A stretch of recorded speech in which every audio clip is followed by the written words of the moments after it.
Important update about YouTube playlists. Hey everyone. We've received many messages asking why our YouTube playlists aren't showing up.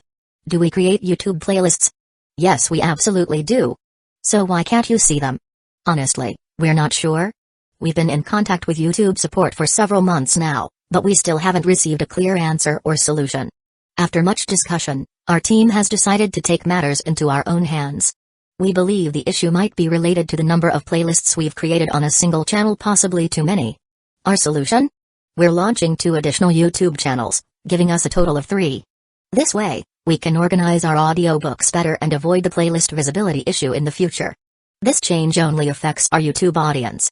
If you're a patron supporter, you can still access all our audiobooks by visiting the collection menu on Patreon.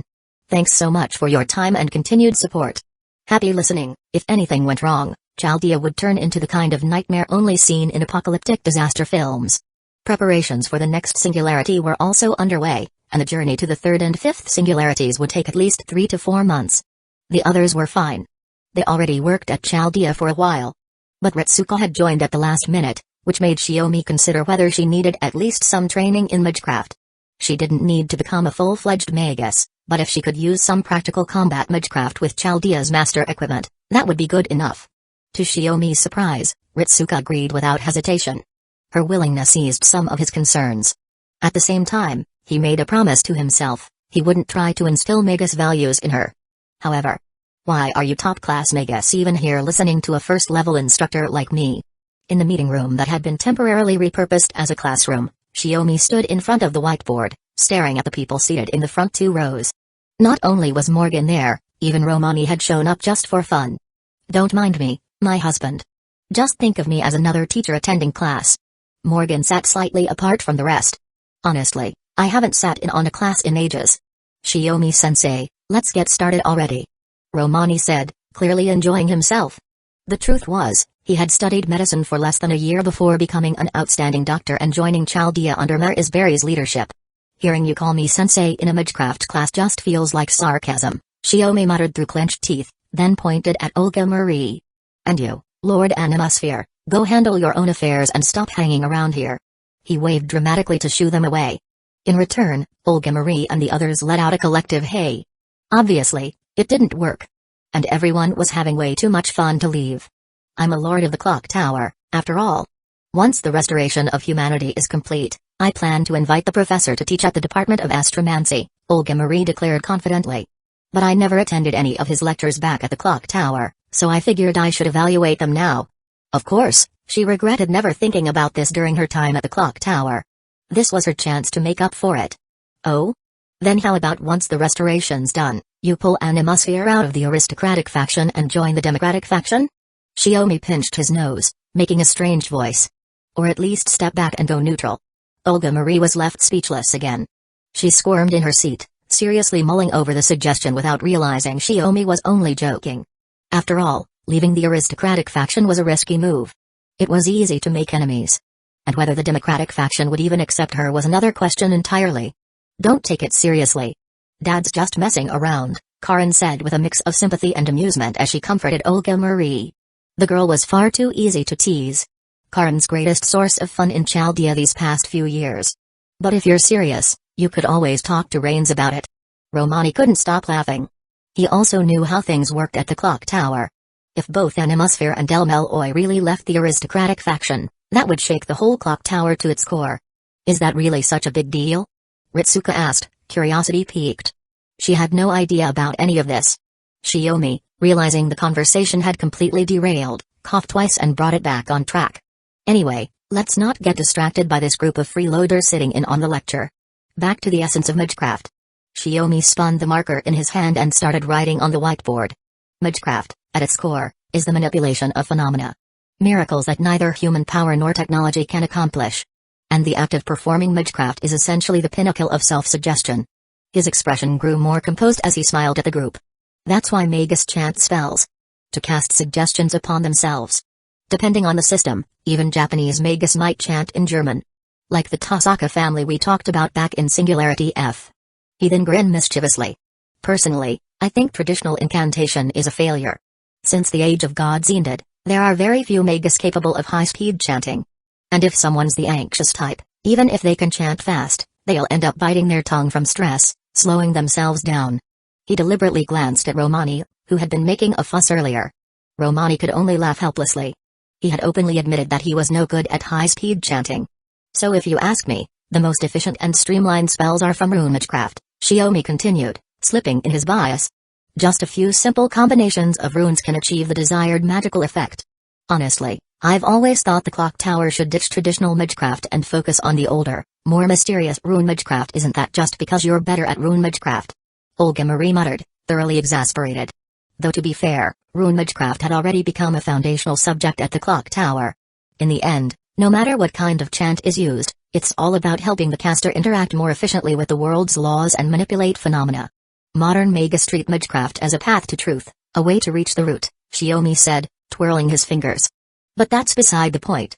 What Ritsuka needs to learn now is how to activate her magic circuits, then use her mystic code to support Mash and the servants during singularities.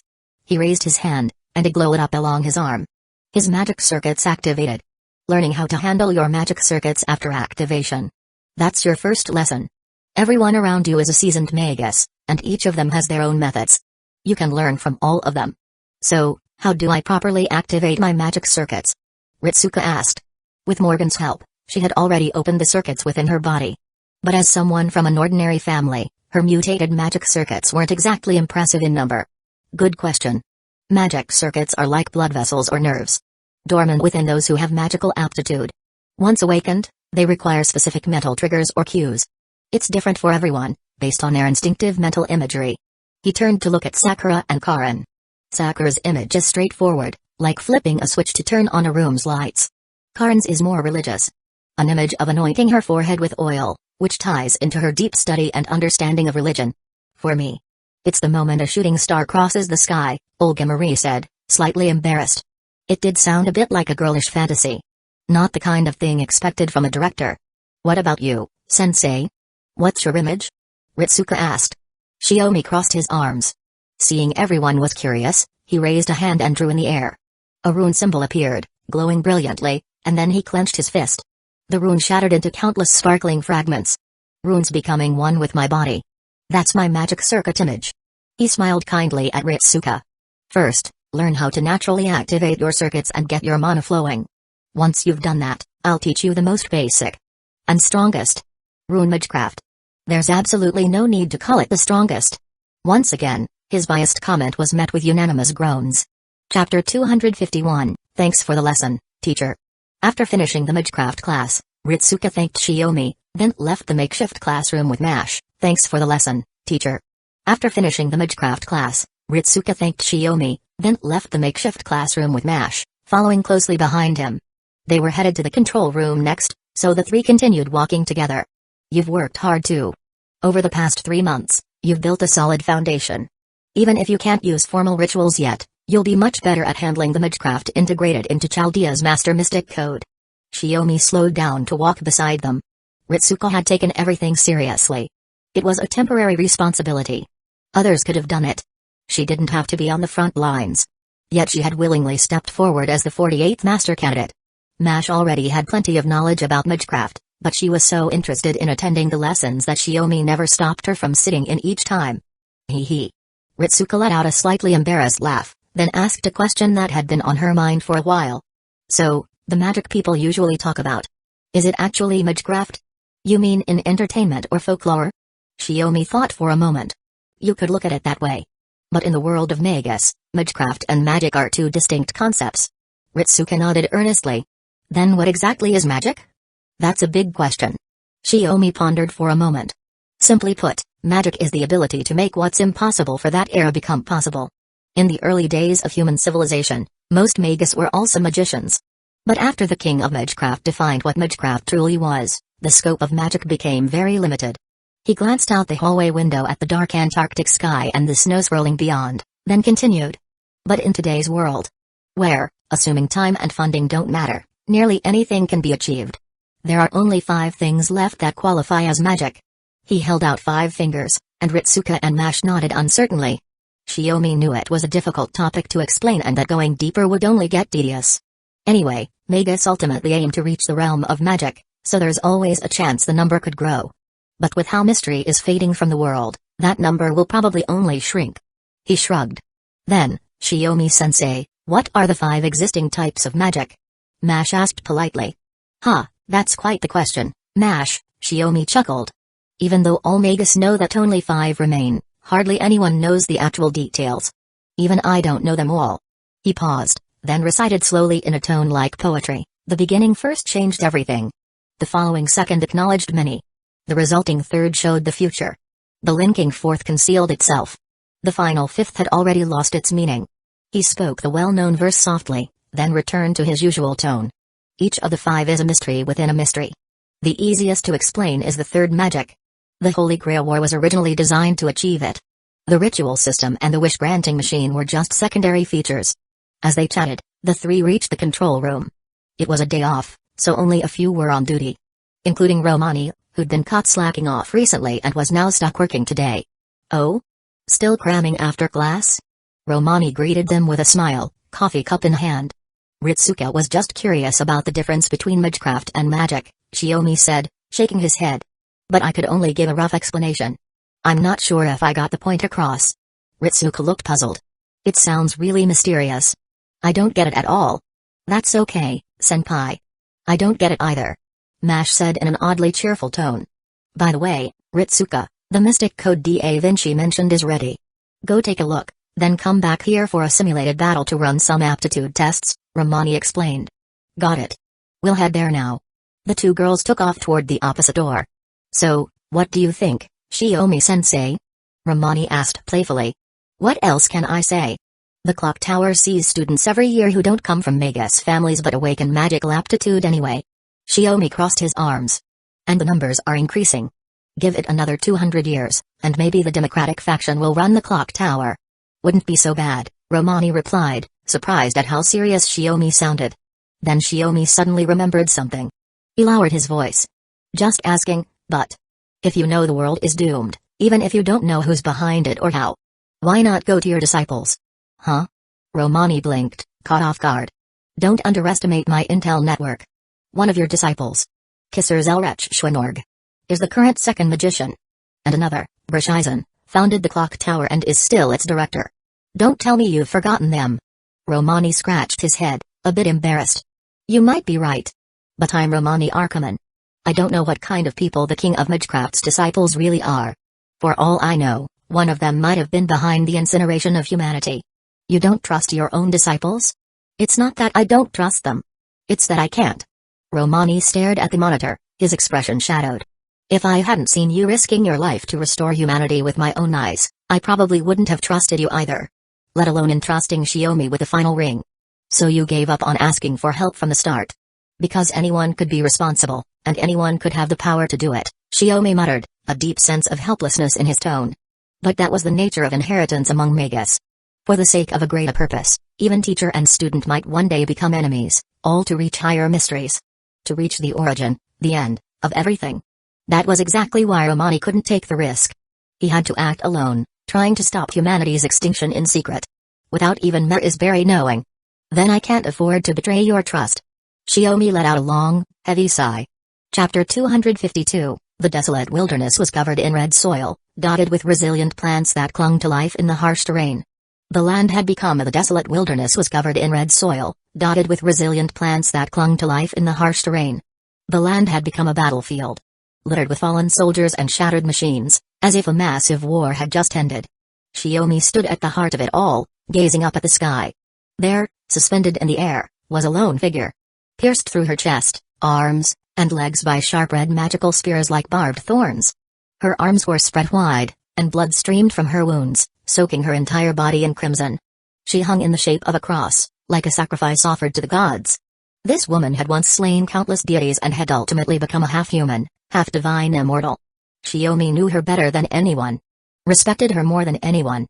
And, more than anyone, loved her. Skathak. His master. Shiomi snapped awake, staring up at the ceiling of his room. In the darkness, only the faint glow of the electronic devices on the bedside table remained. A dull headache throbbed in his skull. That familiar sensation of being jolted out of sleep by a nightmare.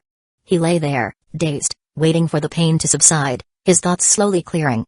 Cold sweat clung to his hair and body, soaking the tight-fitting Chaldea-issued undershirt, making it cling uncomfortably to his skin. Time for a shower. He tried to sit up but found his right arm pinned. Turning his head, he saw Morgan sleeping peacefully, using his arm as a pillow. With a soft smile, he leaned over and gently kissed her forehead, then carefully supported her body as he began sliding his arm out from beneath her neck and the pillow. Halfway through, the blanket shifted with a rustle. He looked down. Right into Morgan's sleepy eyes. She sat up groggily. Freed from her weight, Shiomi slid his numb arm out, letting his mana circulate automatically to restore sensation. "You're soaked. Was it a nightmare?" Morgan brushed his hair aside and wiped the sweat from his face with her palm. "Yeah. I figured I'd shower, but ended up waking you," Shiomi said with a wry smile. "In that case, let's go together. I don't mind skipping sleep. It's just about being with you." Morgan sat up, fluidly stripped off her clothes, and walked naked to the corner of the room, opening the bathroom door. Soon, the sound of running water echoed out. Shiomi chuckled helplessly. He gathered up Morgan's clothes, tossed them into the washing machine along with his own, and followed her into the bathroom. After washing away the sweat, the two of them soaked in the tub together, with Morgan lazily resting her head against his chest. "Tell me about your nightmare," she said. "Was it about me?" "No," Shiomi replied, lips tightening slightly. "Then it was about her, wasn't it?" She didn't need to say the name. Shiomi knew exactly who she meant from her tone. "Yeah. You've got some nerve. Dreaming about another woman while sleeping next to your wife." Morgan sat up slightly, her hips pressing against him.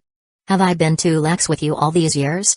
You've never really tried to teach me anything," Shiomi said, half laughing, half exasperated. She always let things slide, never prying too deeply. Just like she had said in Fuiuki during the Fifth Holy Grail War. There was no need to forcibly change what already existed. Morgan leaned sideways, resting against the tub while placing a hand on Shiomi's chest. His heartbeat was steady and strong. "So, tell me what the nightmare was about." She smiled. "If it were just a normal dream, I wouldn't care. But I'm curious about your nightmares. What did Skathak look like in it? Or were you reliving the horrors of your training in the Land of Shadows?" "It's hard to say." Shiomi sighed. He then began to recount the dream in careful, vivid detail. When he finished, Morgan's eyes widened slightly in surprise. "Sounds like Jesus nailed to a cross. But she's immortal, isn't she? She's not as strong as you, since you've touched authority, but still. That shouldn't be enough to kill her." "Immortality doesn't mean you can't feel pain," Shiomi said, propping his chin on his hand as he leaned on the edge of the tub, watching Morgan's faintly smiling face. "Whoever did it clearly understands my master's condition and used that to torment her. In the end, it's just a nightmare. No need to take it too seriously," Morgan said softly, trying to comfort him. "You told me she can never leave the Land of Shadows. She'll remain there until the end of the world." "Exactly, which is why this dream feels so strange," Shiomi said, deep in thought. "And the place where she was executed. It wasn't the Land of Shadows. It was some kind of bizarre battlefield." Morgan lifted her hand from his chest and placed it on her cheek. "Red earth. Bromeliads and cacti growing stubbornly in the dust. I remember when I took Sakura and Karan on a road trip through the U.S., driving along Highway 50. We saw scenery like that." "Huh?" Shiomi's eyes finally widened in realization. "The fifth singularity. Estimated around the year 1783. The setting, the entire United States. Wait, hold on. Sure, the world's been incinerated by the King of Magecraft, but the Land of Shadows. You're going to say it's outside the world, so it shouldn't be affected?" Morgan lowered her gaze. "But there's no proof the Land of Shadows is immune to this kind of disaster. We were planning to head to the fifth singularity anyway," Shiomi said, rubbing his forehead. "Looks like we have no choice now. Want to come?" "No thanks. The sixth singularity is more of a pain. Supposed to be 13th century, but the human foundation value is unstable." Morgan smiled, a hint of menace in her expression, as if she'd found something she couldn't wait to destroy. "I'm curious what makes the sixth singularity so special that it gets rated on par with my own kingdom. Your competitiveness is seriously weird, Queen of Winter." Shiomi couldn't help but tease. Morgan smirked and reached out to touch his lips. "No one knows if the King of Magecraft will show up again. What if this time, he can't kill you and decides to abduct you instead? Then I'd be stuck finishing the rest of the singularities alone with the kids, and heading off to rescue you myself." "You've been watching way too many soap operas," Shiomi said, half laughing. He was about to ask which show that plot came from. Just then, Morgan leaned in close. "Even if it's just a nightmare, you dare dream of another woman while sleeping next to me? I need compensation. It's already late." Then let's erase the nightmare with a beautiful dream. Otherwise, the day ahead will be rough. To the sound of her cool, teasing voice, Shiomi pressed his lips to hers. In the warm bath, the two held each other tightly. Chapter 253, After completing their preparations, the Spiritron transfer was launched once more. The time had came to journey to a new singularity and be after completing their preparations, the Spiritron transfer was launched once more. The time had came to journey to a new singularity and begin the restoration work. At the final strategy meeting before departure, Olga Marie nervously confirmed with Shiomi, "Are you sure this will really be okay?" Tenkai Shiomi's plan to head to the fifth singularity alone was ultimately rejected by everyone, and it was decided that at least one master would accompany him. In the end, it was Karin who went with Shiomi. Marie, Sakura, and Gray are all crucial combat assets. The third singularity you're heading to requires contingency planning similar to the fourth. While the King of Magecraft may not reappear, his 72 demon gods might take this chance to alter their movements. If you're even slightly underpowered, you'll end up in a tough spot, Shiomi explained. Compared to the others, Karin wasn't a combat-oriented magus. Her fighting style depended on mystic codes crafted by Shiomi, and her own magecraft leaned toward support and healing.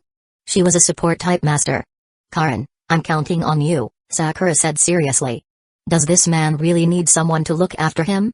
Karin replied with a teasing smile. Shiomi ruffled her hair. "You're so bold now that you've grown up. Calling me this man? That really hurts. Quit the fake crying." "It's creepy," Karin said, grinning. TCH. Knowing it wouldn't work, Shiomi dropped the act and quickly changed expression. "But if we took out one demon god at the second singularity, and another at the fourth, that means there are still 70 left, right?" Ritsuka recalled the singularities they'd repaired and asked curiously. At that moment, Morgan turned his chair to face them. "Counting them like that is pointless. Even if it's not the King of Magecraft, any skilled magus could easily restore damaged familiars or rituals." "Exactly. The so-called 72 demon gods are a spell. A concept. They always exist under the framework of 72. As long as they recognize themselves as demon gods, the area around Solomon will always contain 72, Romani agreed, offering a more precise explanation. Naturally, as the person in question, he understood this best. Shiomi, reflecting on that, asked, "So unless Solomon, or rather, the man calling himself the King of Magecraft, is defeated, the 72 demon gods will remain on this planet, right?" "That's one way to put it." Romani's smile stayed in place, but the slight furrow in his brow betrayed his unease. Everyone then split into two groups to begin their preparations for the third and fifth singularities. "But the United States? I didn't think a singularity would appear there. Doesn't that country have a really short history?" Karin said. "Even so, you can't deny that its brief history extends into the modern era. The U.S. has had undeniable influence on the present day," Shiomi replied, folding his arms and shaking his head with a wry smile. "That's why I'm even more curious. How did the fifth singularity come to be?" The first singularity centered on Jeanne d'Arc, the key figure in ending the 100 Years' War between England and France. The second singularity's core was Nero, the fifth emperor of Rome. The fourth singularity, set in London, drew significance from the Mages Association, which has always operated from the shadows of human history. It occurred at the end of the 19th century, a time when the Industrial Revolution was in full swing. The technological upheaval it brought greatly impacted the world of Magecraft. Many of today's younger clock tower families emerged during that era.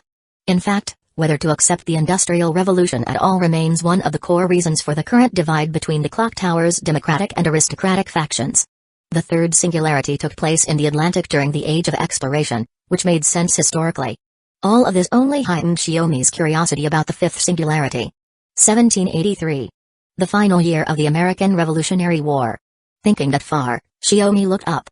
Could it be that in the fifth singularity, North America lost the war for independence? Who knows? Singularities are historical distortions, after all, Karin replied. She didn't have a real answer. Then we'll just have to go and see for ourselves. Shiomi smiled as he encouraged her. He then steadied his breath, recalled that nightmare about his master, and stepped into the Spiritron transfer coffin. Is master really at the fifth singularity?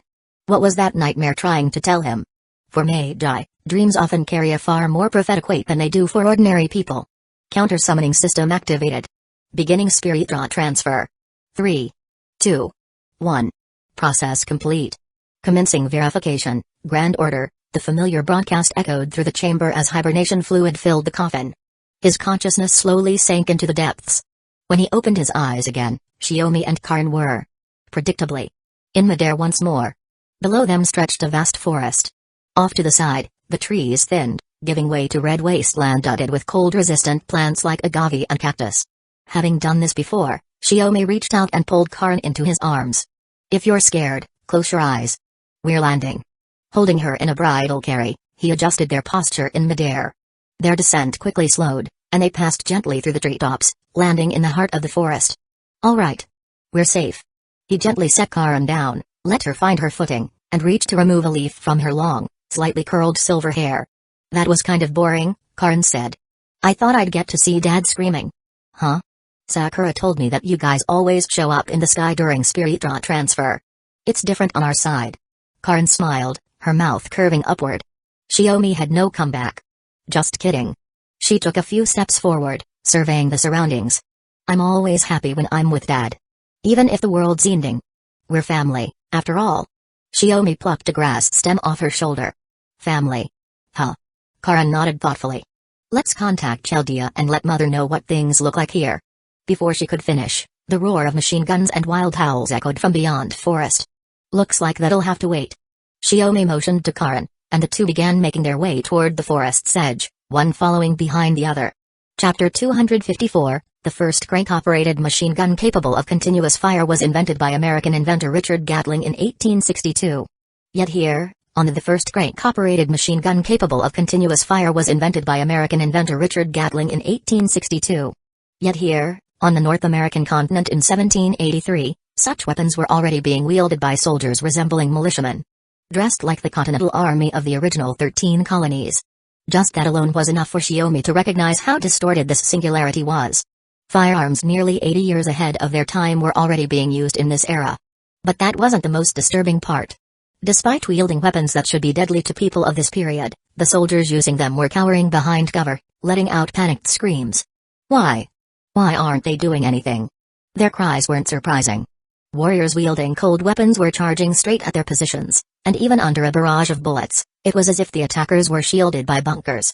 The gunfire merely kicked up dust, without drawing a single drop of blood. Are human bodies really that tough? Not everyone's like Dad. Karin ducked behind a rock, enhancing her vision with Magecraft to observe the battlefield. Perched on a treetop, Xiaomi nearly lost his balance. Even I'd get hurt without Magecraft defenses if I got shot. Is that so? What a shame. Karin sighed. With no fear of physical damage, those warriors with cold weapons clearly dominate this battlefield. Yeah. Xiaomi, used to Karin's remarks, didn't argue. Judging by the situation, those warriors have undergone significant Magecraft enhancement. Not only are their bodies tough, but they've likely been stripped of emotion. Reduced to pure war machines. You can tell just from watching them. Karin asked. If you've seen enough battlefields, you can read it in their movements. Xiaomi stood up. Besides, this is a one-sided slaughter. Those armored warriors with cold weapons. Their style looks Celtic. As he analyzed their armor, a chill ran through Xiaomi's heart. Celts shouldn't be here. Which meant, was their leader a servant of Celtic origin?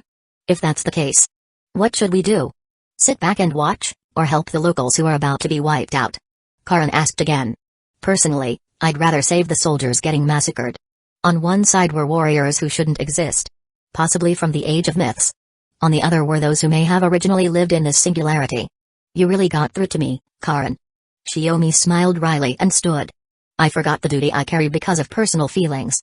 A core part of repairing a singularity was ensuring that its people didn't die due to its existence. Otherwise, once the singularity's foundation was restored, and the quantum time lock conducted the human order calculation, these people wouldn't come back. The dead wouldn't return.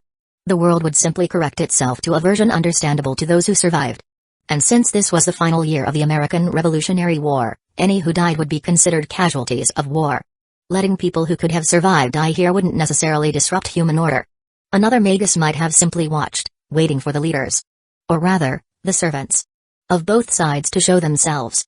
After all, no matter how many died, once the singularity was fixed, the quantum time lock would patch the loss by other means.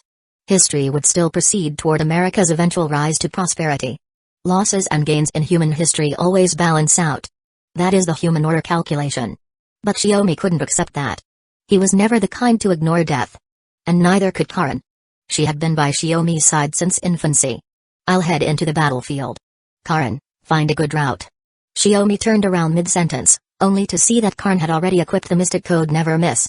It was a pair of hand crossbows Shiomi had designed for her. Karin now handled dual-wielding them with ease. I'll move in along a secure route, providing cover fire. If both crossbows fail to injure them, I'll go into hiding and wait for you to clean up. My daughter really knows what to do, Shiomi said proudly. Even though everyone at Chaldea always jokes that you look younger than your daughter. Karin muttered, sometimes, even I think the same. Let's just say we're all in our 20s and call it a day. With a helpless smile, Shiomi leapt from the several-meter-high cliff and charged toward the battlefield, while Karin quickly advanced along a nearby path. In the brief time it took them to move, the strange Celtic warriors had already reached the Independence Army's defenses. They leapt to inhuman heights, their spears gleaming with murderous intent. Despair gripped the soldiers. They didn't understand where these enemies came from. It had to be a nightmare. The cold glint drew closer. Just 10 centimeters away from one soldier's face. Then suddenly froze. A spray of blood burst forth, splattering across the soldiers' uniforms. The warrior was suspended in midair, his chest run through by a crimson spear. Shiomi, gripping the spear with one hand, flung the impaled body into the oncoming warriors. The red spear twirled through the air like a meteor, slashing through the Celtic soldiers. Their weapons shattered instantly, their bodies going limp. Just as expected. They'd been reduced to puppets, dolls who fought without will, acting only on orders. Shiomi yanked his spear from a fallen warrior. Behind him, rapid footsteps approached. Instinctively, Shiomi spun and thrust in a reversed strike. But this time, it wasn't a Celtic warrior. It was a woman in red, holding a revolver aimed squarely at Shiomi's head. Both attacks halted in an instant. They stood locked in a standoff. As long as Shiomi didn't strike, the woman wouldn't pull the trigger. You don't seem to be with them. And you just saved our soldiers. Who are you? Her voice was calm, analytical. Master of Chaldea, here to investigate this singularity. What's your true name, Berserker? Shiomi introduced himself and asked in return. Berserker? What are you talking about? I'm a nurse. My name is Nightingale. She clearly didn't understand his question. Just offered her name plainly. Chapter 255, 3 hours later, at a church near the battlefield. The church had been repurposed into a temporary field hospital, overseen by the servant 3 hours later, at a church near the battlefield. The church had been repurposed into a temporary field hospital, overseen by the servant who introduced herself as Florence Nightingale. Though calling herself a nurse, she held absolute authority. So much so that even the battlefield doctors couldn't defy her. Shiomi sat just outside the church, tugging slightly at the white protective suit he wore, now stained with blood.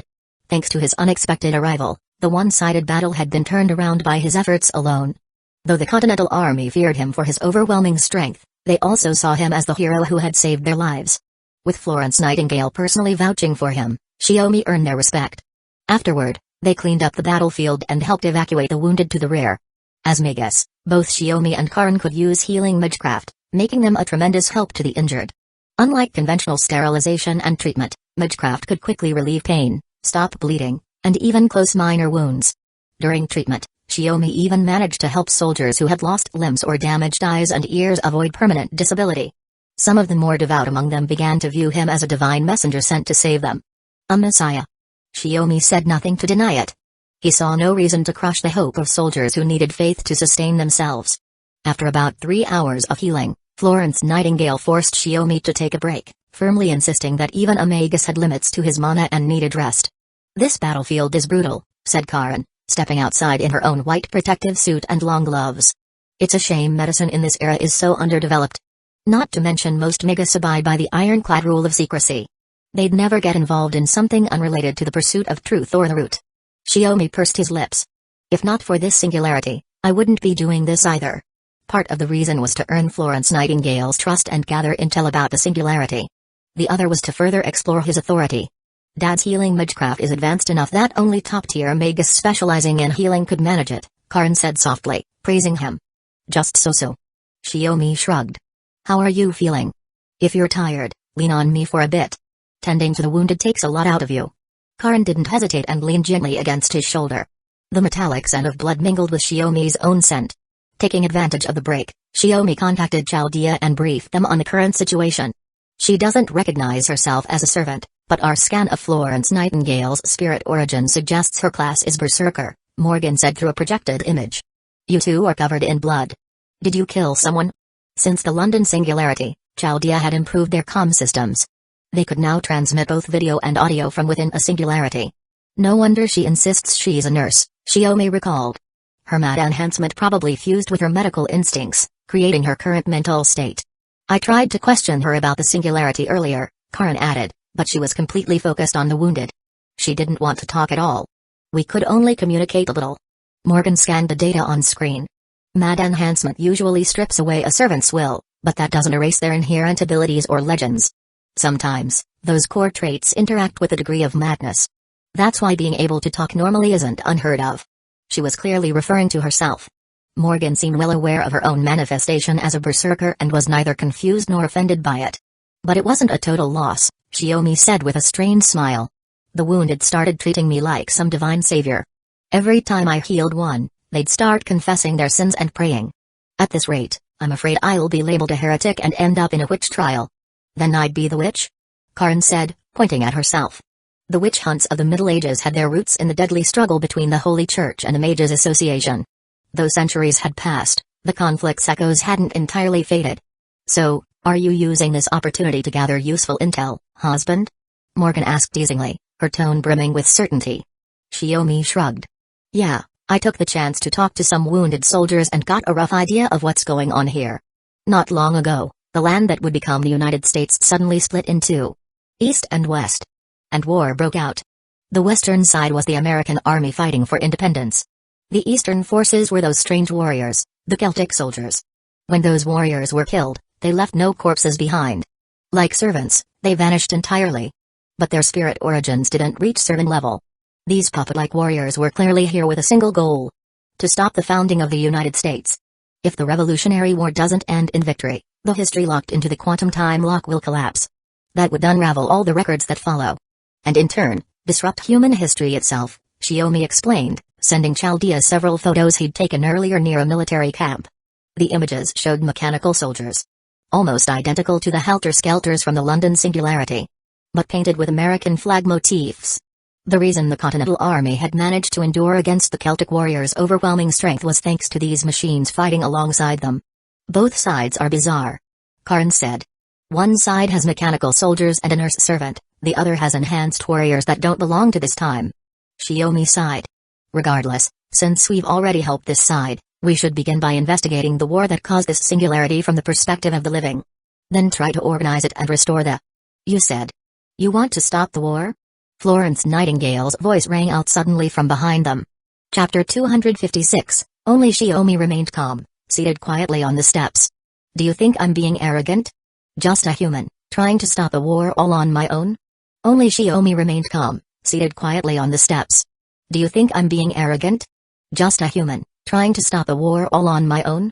He asked with a hint of mockery. At the very least, you don't count as an ordinary human, Florence Nightingale replied, her voice clear and composed.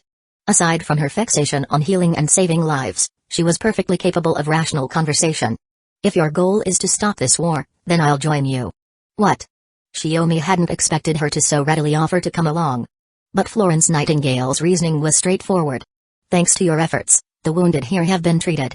As long as they follow the instructions I've left behind, they'll recover and be discharged. She glanced toward the rows of tents lining the road outside the church. Tents housing the less severely injured soldiers. Originally, only the church had been used as a hospital, but as casualties mounted, Florence had insisted on setting up additional treatment tents outside. But more wounded will keep coming. Rather than continuing to patch things up endlessly, we should use this moment, while the influx is under control, to gather intel about this war, she said. Only by cutting out the root cause of the disease called war can we truly heal these people. That was why she'd decided to join Xiaomi and Karen. And perhaps more than that. During the past 3 hours, these two had aided the wounded without hesitation, performing miracles and giving hope to those who thought they'd lost everything. Regardless of their motives, Florence could clearly see the genuine kindness in their actions. I've got no objections, Xiaomi replied. Of course, if she were just an ordinary person, it'd be out of the question. But Florence Nightingale was a servant, fully capable of defending herself. Besides, while Xiaomi's own combat prowess was nothing to scoff at, Karen, as a master, wasn't especially strong. Securing cooperation with willing servants through temporary contracts was the most effective strategy for Chaldea in this singularity. Then go ahead and contract with Karen first. That way, it'll be easier for you to act. Better that than roaming around as a stray servant, Shiomi said, standing. Understood. If this is what it takes to act together and stop this war. Florence extended her hand. Then let's make the contract. After the contract was formed, Florence Nightingale's previously suppressed strength received a temporary boost. She then immediately set off to prepare their transport and left medical instructions with the doctor overseeing the field hospital. Listen carefully. Keep the wounds clean, and don't cram too many beds into one room. The cutting-edge medical knowledge you know is already outdated. Don't even think about using it. The doctor broke into a cold sweat as he nodded repeatedly. Understood, understood, knowing full well that she was absolutely right. He'd already been lectured more than once. Also, this is the treatment manual. From now on, follow everything in here. Florence handed over a stack of handwritten notes. I'm leaving things in your hands, Dr. Benjamin Rush. We'll both do our best, head nurse Florence Nightingale, Dr. Benjamin said solemnly as he accepted the notes and bid her farewell. With everything in order, the three of them climbed into the carriage and departed, following the route Florence had laid out. Where are we headed? Shiomi asked, glancing back. He and Karen sat in the carriage, legs dangling off the edge at the rear. Florence Nightingale held the reins up front. To meet a man. He's the one who provided us with those mechanical soldiers. Without them, our forces wouldn't have lasted against those strange warriors. We'd have been wiped out long ago, Florence explained. Feeling the carriage rattle along the uneven road, Karen shifted to a more comfortable position. This man. Don't tell me his name is Charles Babbage? I'm not sure, Master. I only know he calls himself the President King, Florence replied. Huh? President or King, pick one. What kind of Frankenstein title is President King? Shiomi groaned. The title clashed so hard with everything he knew, it nearly made him assume the man had been affected by mad enhancement. We'll find out when we meet him, Florence said. I've only seen him a few times. We haven't spoken much. She only cared about treating the wounded. Presidents, kings, whatever they were, meant nothing to her. But if they were going to stop this war, their first stop had to be this President King. That man was the reason the American forces had been able to continue holding off the Celtic warriors. Still, even if there's a servant here who can create mechanical soldiers, it doesn't mean the war will progress easily, Karen mused. Who do you think is commanding the Celtic warriors? Shiomi rubbed his temples.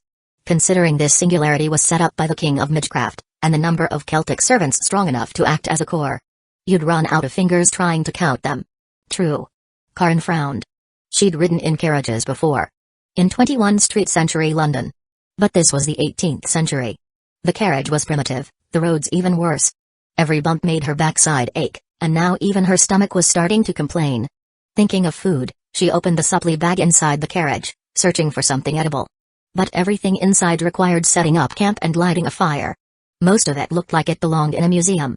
She hesitated. Want one? Shiomi handed her a plump, red apple. Where'd you get that? Was there fruit in the carriage? Nope. Just picked it. Shiomi wasn't about to admit he conjured it on the spot.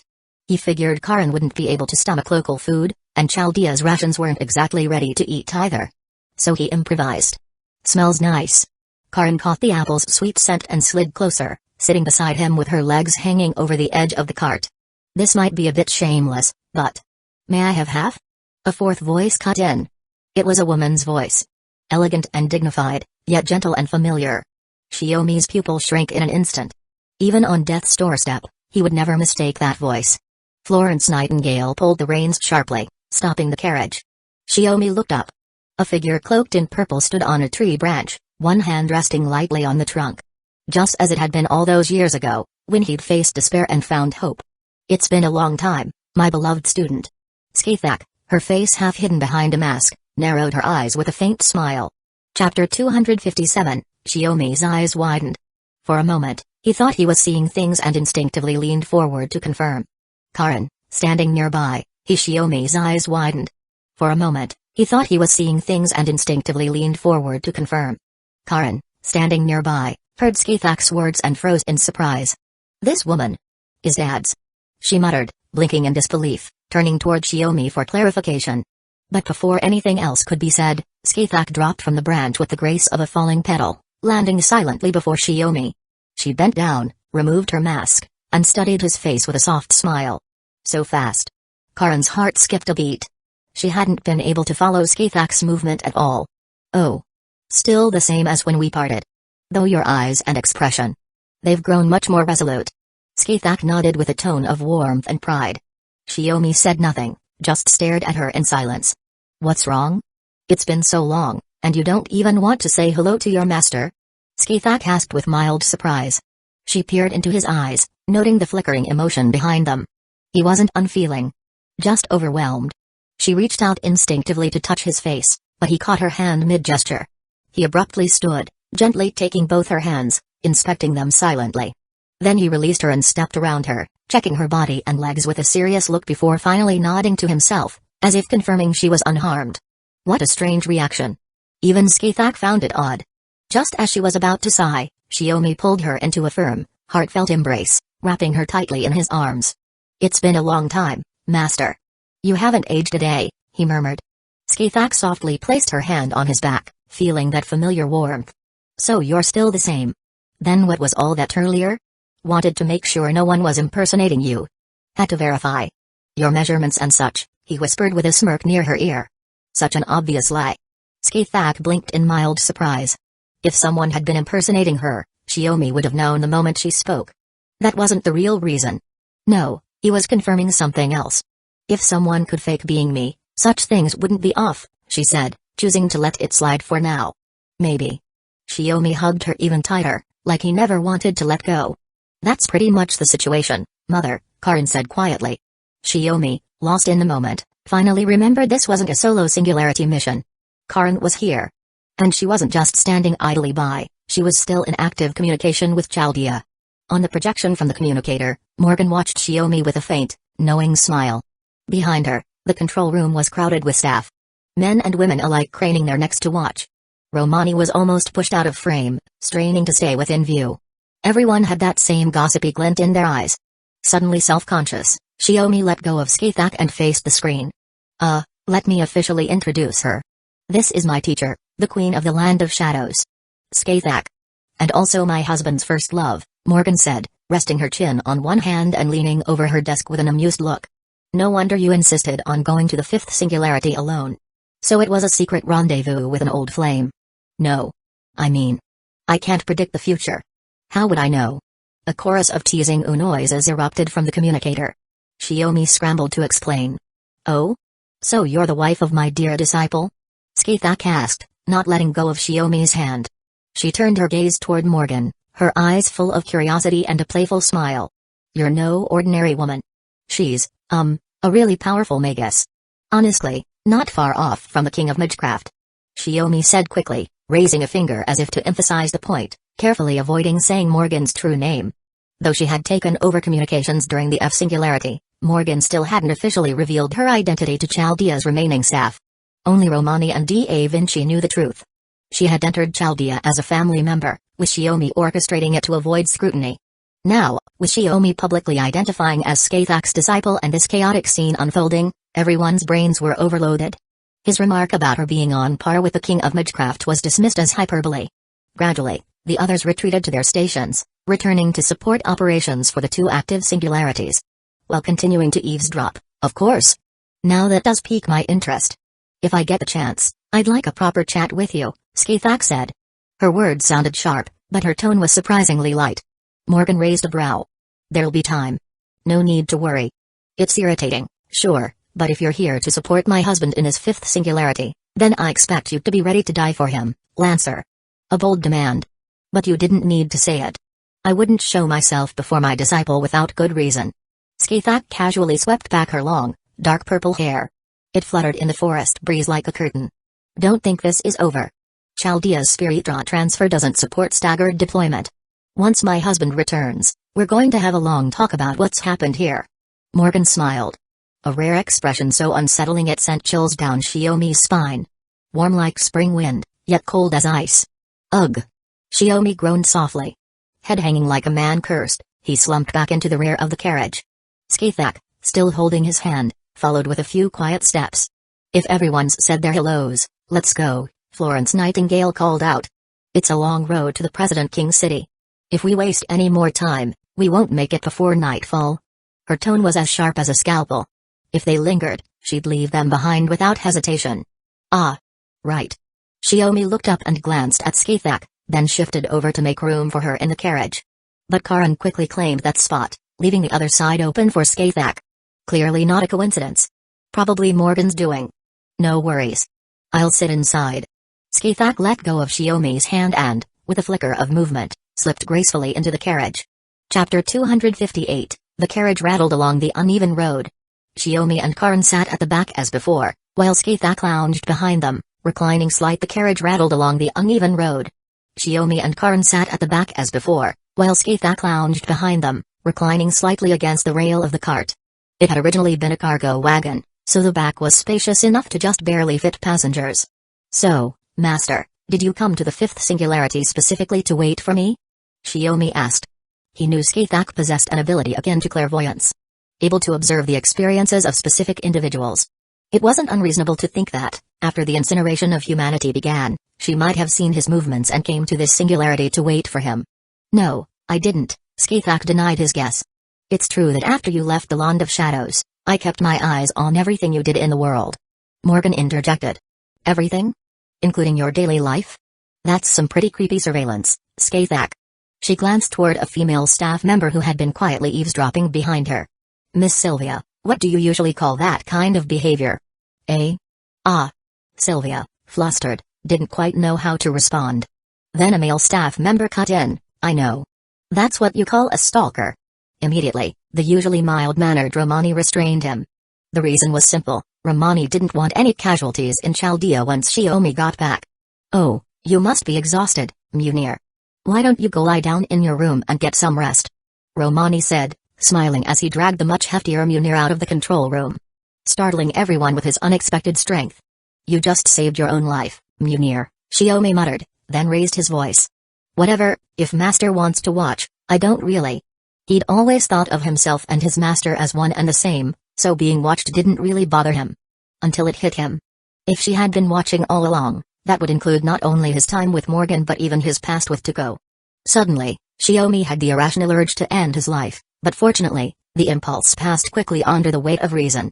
It's not like I watch every little detail, Skathak said, resting her head on Shiomi's back like a cushion. The rail of the cart was too hard. Her disciple was far more comfortable. It's more like I'd know things like, oh, my disciple is currently participating in the Holy Grail War and winning one battle after another. Even as she reclined against him, she continued explaining. Shiomi clearly cared, and she owed him a proper answer. But from the moment the incineration of humanity began, I couldn't see anything anymore. Must be Chaldea's magnetic field, Shiomi replied. That man who calls himself the King of Magecraft said even his clairvoyance couldn't locate Chaldea's coordinates. King of Magecraft. Skathak mused. So, you've met the one behind this grand undertaking? Shiomi blinked. Grand undertaking? You should have realized it by now. The incineration of humanity is something that goes beyond divine authority. It's a true feat, Skathak said, her usual laid-back tone turning serious. A deed surpassing even the gods, aimed at world destruction. Even I can't clearly see what lies at its core. Calling it a feat isn't wrong, Morgan agreed. That man, who calls himself the King of Magecraft, was probably plotting this since before the Common Era. The 72 demon gods he scattered across history became the ancestors of various Magus families. So he's been lurking in human history from the start, laying the groundwork, Shiomi said, eyes narrowing slightly as he glanced at his master. What about the Land of Shadows? Though it's said to lie beyond the world, conceptually, it's still part of the underworld birthed from human history, Skathak replied, shaking her head. It burned too. The King of Magecraft's methods are nothing if not thorough. Shiomi froze. Then, did Master burn to death? Who knows? Skathak said lightly. When I came to, I was already here. Most likely, my true body remains in the Land of Shadows. But thanks to this crisis, the incineration of humanity, I was able to manifest outside as a servant. I've been in this singularity for about half a month now, gathering intel and recruiting servants willing to help fix it. And then, she saw her beloved disciple arrive at the North American singularity. So you weren't summoned by this singularity's counterforce just because I showed up, Shiomi chuckled. I figured. Things are never that conveniently timed. Stop being petty, Karan said, shaking her head. You're a grown man, but acting like a kid. He just realized he's not the only special one in his master's eyes, Morgan teased, shaking her head with a trace of sympathy in her tone. Shiomi pressed a hand to his forehead. Can you stop psychoanalyzing me and just stick to picking on me? Well, let's put it this way, Skathak said after thinking it over. Until now, I just saw myself as a device summoned by the counterforce to fulfill my duty as a guardian of human history. But if my disciple wasn't someone special to me, would I have rushed to catch up to you the moment I sensed your arrival? I know, Shiomi said, smiling wryly. Now it felt like all three, master, wife, and daughter, had conspired to label him sulky. He was glad Skathak had said those words, of course. But still, he had to explain. I was just wondering. Out of the 7 singularities the King of Magecraft set up, why would someone like Master be placed in this so-so 5th singularity instead of one of the more troublesome ones? It was a reasonable question. Morgan nodded quietly, and Karin fell into thought. Most likely because, in principle, I was deemed suitable to carry out a particular task, Skathak said, clearly already knowing the answer. Though by the time I arrived, the singularity had already taken its current shape. You might be the key to breaking through the stalemate. A particular task. What kind? Shiomi began to ask. We'll talk later. Looks like when you left with this nurse, someone noticed and decided to wait. As the carriage crested a steep hill, a vast plain unfolded before them. At the edge of the wilderness stood orderly rows of mechanical soldiers. And on the high ground above them, a few figures stood reviewing the troops. Chapter 259, the servant Florence Nightingale called the President King was, in fact, Thomas Edison. While she introduced the Chaldea team at the Tropo, the servant Florence Nightingale called the President King was, in fact, Thomas Edison. While she introduced the Chaldea team at the top of the hill, overlooking the American-style mechanical troops below, Shiomi took the chance to formally contract with Skathak. As expected of my beloved disciples Mana. It's truly reassuring, Skathak said with a gentle smile, placing a hand to her chest. Shiomi pressed his lips together in exasperation, suppressing a grin that threatened to earn him mockery, and turned to Nightingale. Edison? You mean that Edison? The inventor? All I see is a guy with a lion's head. He channeled mana into his eyes and clearly saw several figures atop the hill where the troops were being reviewed. Seated on a lavish chair was Edison, unmistakable with his lion head. Next to him sat a purple-haired girl, no older than her teens. She was clearly a servant as well. But the one who caught Shiomi's attention the most was the golden-haired man standing to the side. His long, flowing hair was an ethereal white, and his sharp eyes gleamed like freshly forged blades. A ruby embedded in his exposed chest glinted in sync with his gaze, exuding an enchanting aura. Yet even more striking was the golden armor that enveloped his entire body. So seamlessly fused with his form it radiated a sacred brilliance. Each detail exuded beauty, but taken together, the man left a powerful impression that went beyond mere appearance. He was an extraordinary figure, hard to describe with words. That man is powerful. At the very least, he is in the same class as Gilgamesh, Shiomi thought. Oh? Comparable to the original King of Heroes? That's quite the compliment, Skathak said with a sudden chuckle. Don't just read my mind like it's nothing. Shiomi nearly lost his footing and stumbled off the edge. Servants and masters could communicate via mana pathways, allowing for telepathic exchange. But Skathak, ever the exception, seemed to have no trouble tapping into his thoughts after forming their contract. Flirting can wait, father. We've got a potential enemy right in front of us, and you're looking way too relaxed, Karin said flatly. Shiomi raised an eyebrow. Ever since Skathak showed up, Karin had been especially stern with him. It was Master who acted on her own. Even so, are we going to approach them or not? Karin asked, lowering her binoculars and ignoring his protest. We need to figure out what's happening in this land. And what that formation is for. If they're hostile, we can just fight our way through, Shiomi said, standing. But until we know for sure, it's best not to treat them as enemies. At that moment, Florence Nightingale stood up and picked Karin up, lifting her effortlessly around the waist. Then there's only one option. Wait. Shiomi tried to stop her, but Florence was already on the move. That was a proper berserker for you. Acting purely on impulse. Let's go, Master, Florence said. Ah. Karin let out a faint gasp, realizing what the head nurse was about to do. And with the force of a cannonball, Florence leapt from the hilltop, carrying Karin straight toward the platform where Edison and the others were gathered. Shiomi sighed. He bent his knees, took Skathak's hand, and the two of them leapt into the air, following the trajectory toward the opposite hill. Only one among Edison's group noticed their approach. The white-haired youth who calmly spoke, Edison, we have guests. As his words fell, Florence landed hard, cracking the solid ground beneath her feet. You are. Edison narrowed his eyes in scrutiny. You must be Edison. I've come to speak with you about eradicating disease. Florence drew her revolver and pointed it directly at him. Tell me. Are you prepared? Wait a second. Shiomi, landing soon after, rushed over and pushed her gun down with a mix of panic and exasperation. Who starts a conversation by pulling a gun? Are you trying to start a fight? Edison burst into hearty laughter. Humphrey, welcome. What a joy to see you. The angel of Crimea, and Chaldea's finest. Shiomi released Florence's hand and raised an eyebrow at the three figures before him. You know we're from Chaldea? Do servants in singularities get that kind of intel? Someone told us. But we're keeping their identity confidential, the purple-haired girl said as she introduced herself. I'm Servant Caster. My true name is Helena Blavatsky. Shiomi recognized the name. A 19th century occultist, often associated with the spiritual realm in modern interpretations.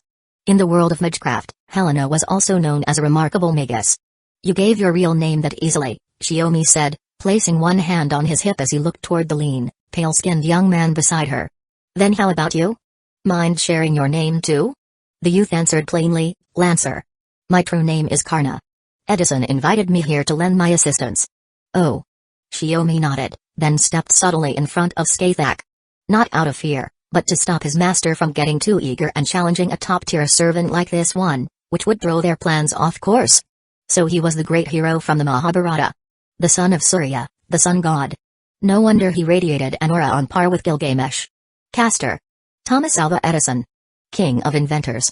And now, President King. Edison announced with thunderous pride, forcing Shiomi and Karan to cover their ears. Even though I've got the head of a lion now, I assure you, my genius remains undiminished. Since introductions are done, let's proceed with the cure. Florence immediately tried to cut to the point.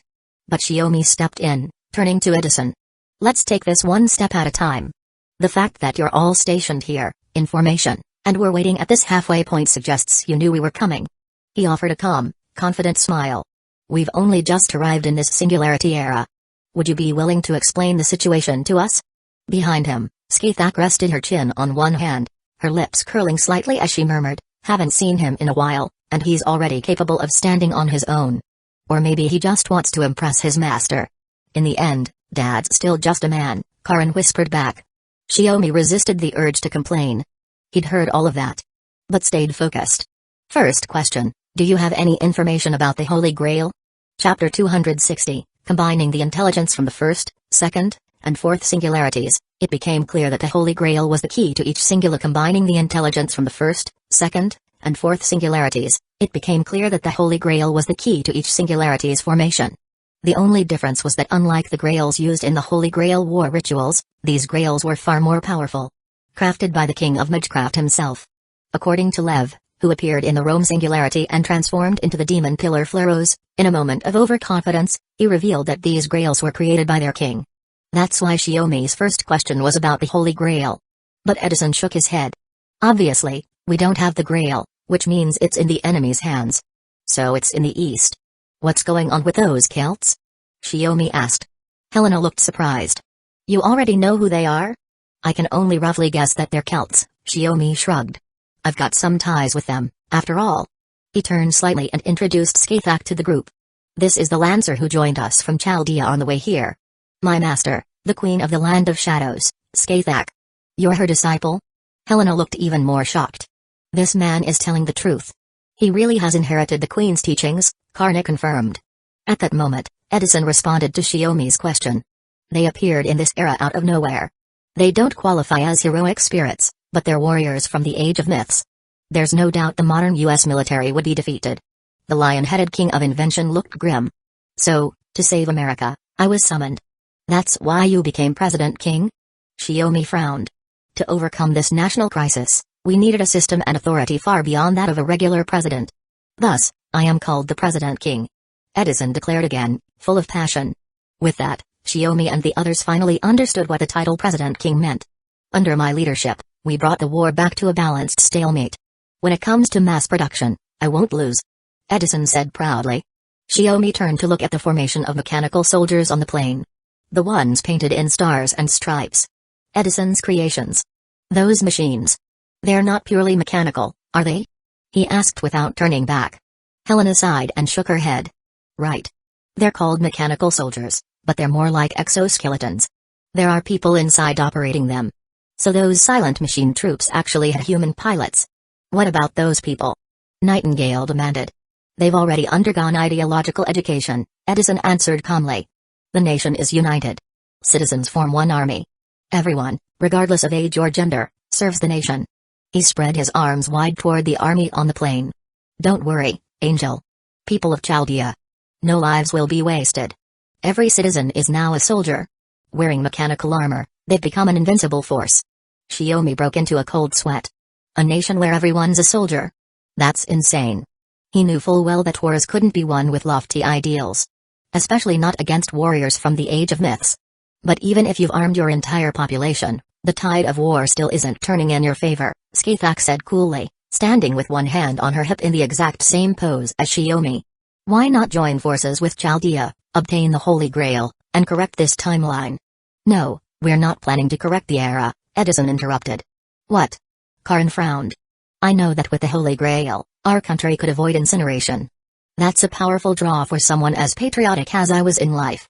As President King, what could be more wonderful than for America to survive and thrive forever thanks to my inventions?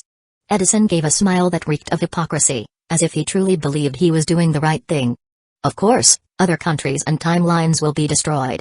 A cold laugh rang out from the communicator. Morgan's image appeared, her eyes cold as she looked at Edison. You're a caster-class servant, yet you fail to grasp even the most basic truths. Even if you got the Grail and built your utopia here, do you think the universe would actually allow it? Skathak raised an eyebrow slightly. Who's to say?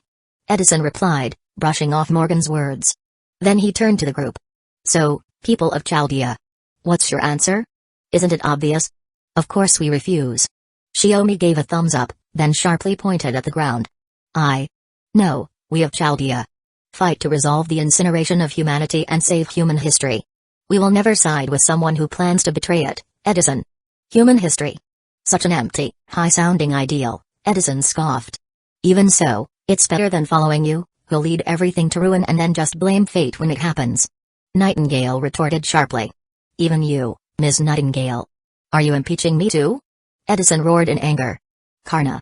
So negotiations have broken down? Then it can't be helped. Karna raised his golden spear, his body radiating flame like mana. Just as I expected. What a waste of time, disciple. Skathak stepped forward, her magical spear clashing with the one summoned by Shiomi, both now pointed at Karna as he stepped forward. He's the son of the sun god. If you're afraid, I'll cover your retreat. You really don't have much faith in your disciple, master. Shiomi stood firm against Karna's pressure without flinching. Nightingale, take Karn and fall back. We'll hold the line here. Karin clenched her fists. Dad, Queen Skathak. Be careful. Without a second thought, she was scooped up by Nightingale and carried down the hill. Karna didn't even glance their way. His gaze remained fixed on the master and disciple. With you two as my opponents, this battle lacks nothing. Still, Shiomi didn't believe Karna was their only enemy. Helena and Edison could jump in at any moment. That's why his goal wasn't to defeat Karna here, but to stall him. And both casters. Long enough to ensure Karn and the others could retreat safely. Don't slow me down, master, Shiomi joked. You're one to talk.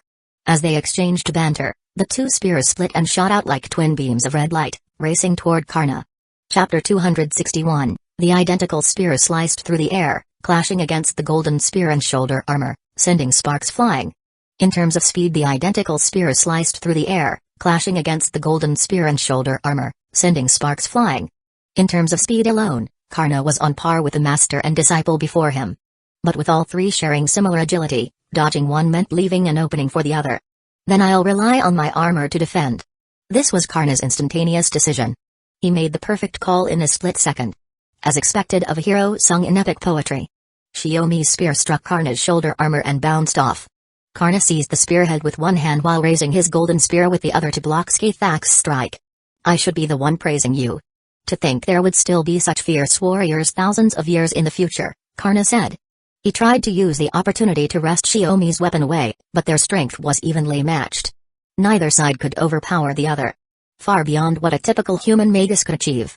Hero of charity, have you forgotten something? Skathak said with a soft chuckle. She stepped back half a pace. The tension between the golden and crimson spears suddenly eased, and Shiomi took advantage of the shift. Twisting the spear that Karna was gripping, he sent a trail of sparks flying. The two spears surged forward again, closing in on Karna from both sides. Ha! With a low shout, Karna's flame-shaped mana erupted, scorching the air with a hint of burning. The pale hero swung his spear and spun, unleashing a swirling firestorm that forced the master and disciple to retreat. Edison and Helena, still nearby, quickly backed off as well to avoid being caught in the clash. As casters, close combat wasn't their forte. Even if they wanted to intervene, it would have had to be from range. But it was obvious they had no place in this kind of fight. To appear as a lancer meant Karna's spear skills were worthy of the legendary name he carried. But he wasn't the only one whose spear techniques had reached the realm of the gods. Though temporarily pushed back by the blast of flame-shaped mana, the wielders of the crimson spears surged forward once more like a crashing tide. Stabbing, sweeping, and slashing, each strike faster than the last. Even as Karna parried each blow with fluid precision, the perfectly synchronized attacks of the two began to wear down his defenses. Their coordination was flawless. When Karna focused on blocking Skathak's spear, Shiomi would strike, and when Karna turned to block Shiomi, Skathak attacked. They left him no time to breathe. His defensive perimeter shrank steadily, compressed by two crimson whirlwinds, even hindering the smooth motion of his golden spear. Karna's counters were limited by range, yet he couldn't gain the distance he needed. At that moment, Shiomi stepped in with firm footing. With minimal movement, he deflected Karna's attempted counter and thrust directly at his vitals, aiming to slice through an artery or drive the spear into his forehead. It should have landed. But Karna narrowly avoided the blow with a slight movement. The blade merely grazed his pale face, leaving a shallow cut. Yet it wasn't a wasted effort. Skathak had already shifted her grip to the spear's midpoint and, from the closest possible range, drove it straight toward Karna's heart. As expected, though she struck his exposed weak point, the attack didn't pierce his body. The golden armor isn't as incomplete as it looks, Skathak murmured with quiet admiration. This was the defensive noble phantasm gifted to Karna by his mother, who had begged the sun god Surya for protection. It was forged from pure light, a defense so powerful that even gods struggled to break it. I didn't think I'd be pushed this far. You're worthy of respect, even as enemies, Karna said. The flames around his body flared violently. He swept his spear wide, taking advantage of the lull between the last offensive and the next. The two crimson spears were knocked aside. A fireball formed in his left hand, and as it burst, it scattered into dozens of smaller flame projectiles that shot toward Shiomi and Skathak. It was only a probing attack, but while the two masterfully knocked down every fireball with their spears, it gave Karna the space he needed to retreat. Since we're using the same type of weapon, I hold no particular advantage. Karna stood firm, spear in hand. Shiomi glanced toward his master on the other side, then gripped his own spear with both hands, holding it horizontally in front of him. Your technique is sharp, your resolve pure. You're clearly not someone who fights for selfish reasons. As a hero whose name is etched into the annals of human history, you should understand the consequences of Edison's words. Karna nodded slightly, acknowledging Shiomi's point without resistance. His actions are indeed tantamount to betrayal against human history. But I cannot turn my back on my friends. If your path is truly just, then our roads will surely cross again. He rejected Shiomi's persuasion without hostility. So, what's your next move, Karna? Skathak twirled her spear and shifted it behind her back. On my own, I might not have stood a chance of defeating you. But with my beloved disciple by my side, this might just become your final resting place. Karna closed his eyes for a brief moment and gave a calm smile, then drove his spear into the ground. Clashes of weapons are merely the prelude. A true hero kills with his eyes. As he spoke with confidence, mana surged in his body, gathering in his head. His left eye igniting with flame. The next moment, a searing beam of light fired directly at Shiomi. TCH. Shiomi raised his spear to intercept it, and the beam struck squarely against the shaft, scattering outward in explosive bursts. The impact scorched him the instant it made contact. Noble phantasm, Brahmastra Kundala. But that wasn't the end of it. Karna turned his head slightly, and a second beam, narrow and razor-sharp, swept towards Skathak's neck like a blade. With no time to spare, Skathak bent backward just enough to dodge, though the blast still singed her hair, the tips now blackened from the heat. The beam swept across the ground, turning soil and stone alike into molten lava. By the time Skathak stood again, Karna had already closed the distance, his mana surging as he brought down his flame-wreathed spear. The strike was impossible to dodge. If not fatal, it would still do serious damage. He had caught Skathak off guard in a rare opening and moved in for the kill. But the battlefield didn't belong to her alone. The moment he targeted one, he became vulnerable to the other. Vines erupted from the ground, rapidly twisting toward Karna's body, binding him in a tangled mass. But the restraints only lasted a moment before his unleashed mana incinerated them to ash. Still, that moment was enough. When Karna's spear came down, it struck only the earth. Chapter 262, Looking at the shattered earth and the vines burned to ashes, Karna turned his head. Shiomi landed about 10 meters away with Skaithak in on. Looking at the shattered earth and the vines burned to ashes, Karna turned his head. Shiomi landed about 10 meters away with Skaithak in one arm, using his other hand to drive his spear into the ground to halt their momentum. You reacted fast. If you'd been half a beat slower, I'd be badly hurt, Skaithak said, touching the scorched tips of her hair and casually snipping them off. You call that a serious injury when it's just a scorch, Shiomi replied, releasing her and raising his spear to face the enemy. Then why protect me? You could have used that moment to unleash your noble phantasm from behind and at least wound Karna, she asked. It's hard to say. The golden armor granted by the sun god Surya isn't something you can pierce easily, Shiomi shook his head.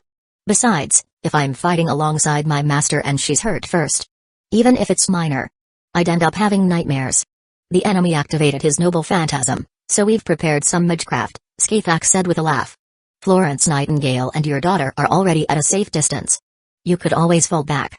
Shiomi raised an eyebrow. You really think he'd let us retreat that easily? And there are still 2 servants covering this side. True enough, Skaithak agreed. Looks like we need a new tactic. Master, you go first. Shiomi half-joked, then charged ahead to intercept Karna. Now in reverse roles, Shiomi fought Karna one-on-one and realized just how powerful this opponent truly was. It wasn't just his brute strength. It had to do with his unusual flame-infused mana. Shiomi raised his spear to block the burning golden lance closing in. His eyes blazed as mana surged through his arm. He stomped the ground with his right foot. Several runic symbols lit up in response, surprising Karna. Even after the previous clash, Shiomi still had enough magic to set runes on the battlefield. A pale blue light erupted, enveloping Karna in a cocoon of ice despite the scorching flames. Bound and unable to attack, Karna was held in place as Shiomi backed away. He knew this grand magecraft wouldn't deal real damage to Karna, and the effect wouldn't last long. Cracks were already forming in the ice. Well done, Skaithak praised from the side, palm extended toward the frozen Karna. In the next instant, Karna's flames shattered the ice, but at the same time, lightning bolts rained down. Karna couldn't dodge and braced himself with his magic resistance and golden armor. The explosion ripped a huge crater into the hill. Karna stood at the bottom, white smoke rising around him. But the armor and his white hair were spotless, and even the wounds on his face had vanished. He's not just a warrior. He's a top-tier magus, Karna said as he leapt out of the pit. So the legends of the Land of Shadows are real. Shiomi frowned, conflicted as he watched Karna. This man was too formidable. And unlike Gilgamesh, he wasn't careless. If they killed Karna here, both Shiomi and Skaithak would pay dearly. Yet the situation wasn't hopeless. Only Edison had voiced his ambition to use the Holy Grail, neither Helena nor Karna had agreed. That meant there was still room to maneuver. Killing a top-tier servant here would not only be costly. It might also cost them a potential ally in resolving the 5th singularity. Planning to retreat? I'll cover your rear, Skaithak offered. What? Shiomi paused, surprised that his master had guessed his intent.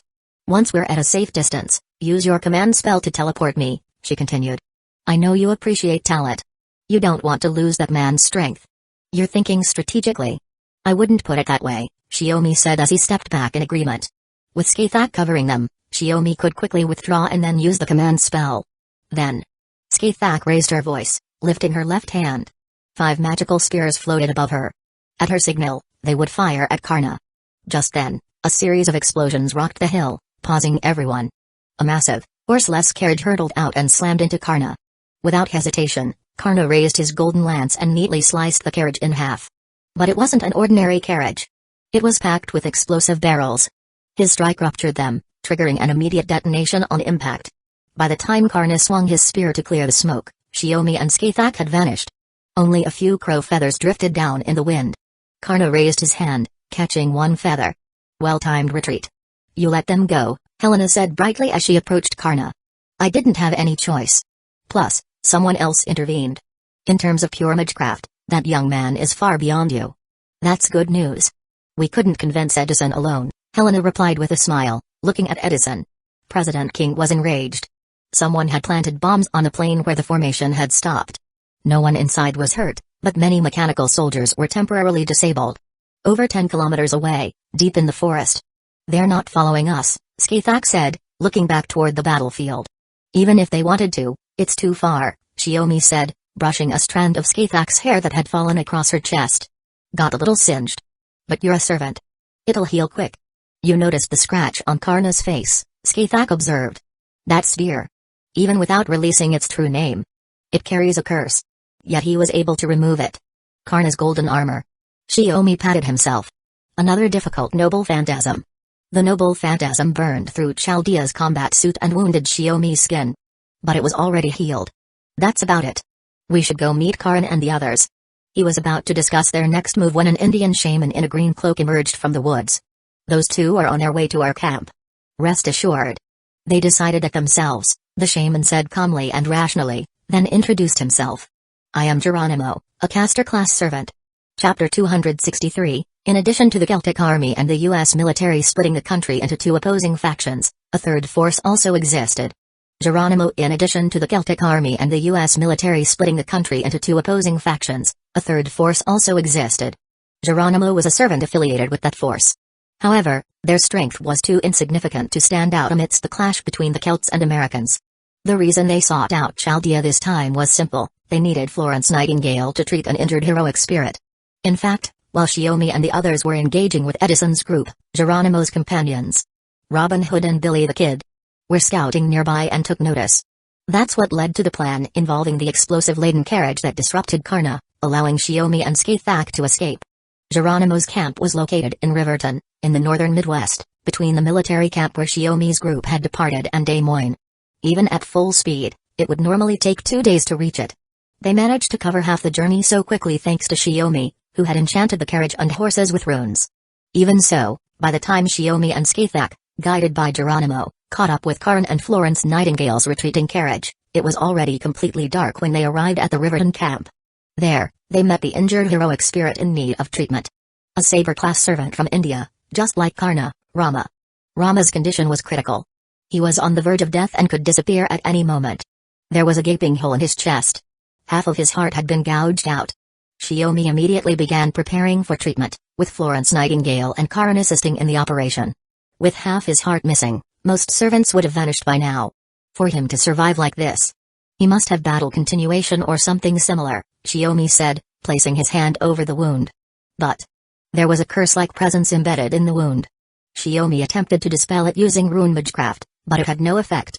He then tried regenerating Rama's heart using authority, but the newly formed heart only managed 2 beats before crumbling into flesh and blood, reverting to its half-formed state. Rama, still unconscious, coughed up fresh blood. This curse.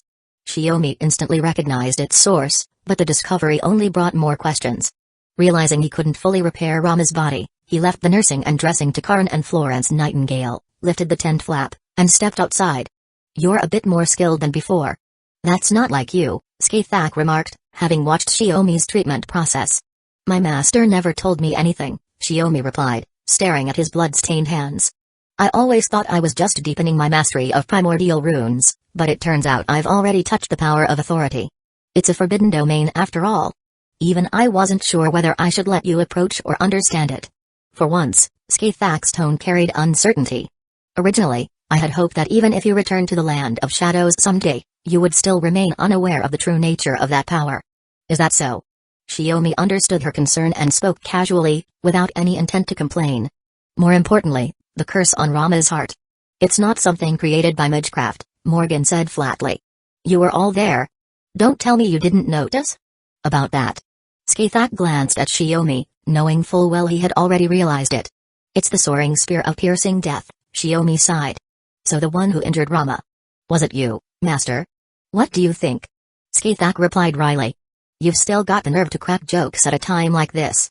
You're awfully calm. Shiomi sat down on a nearby log. So it's him. My senior, the child of light, Kuchilane. Yeah, Skathak confirmed. That's odd. We all use the same type of crimson sphere. I should have been able to break that curse easily. Shiomi raised an eyebrow. Unless. Yes, that unless is right. The one leading the Celtic army is Kuchilane. He is also the reason this era is distorted. Chaldea's final target in repairing this singularity, Skathak said. So the spear that gravely wounded Rama was corrupted by the Holy Grail's power, making it impossible even for me to dispel. Shiomi murmured, understanding dawning on him. And that's why you came to see me, master?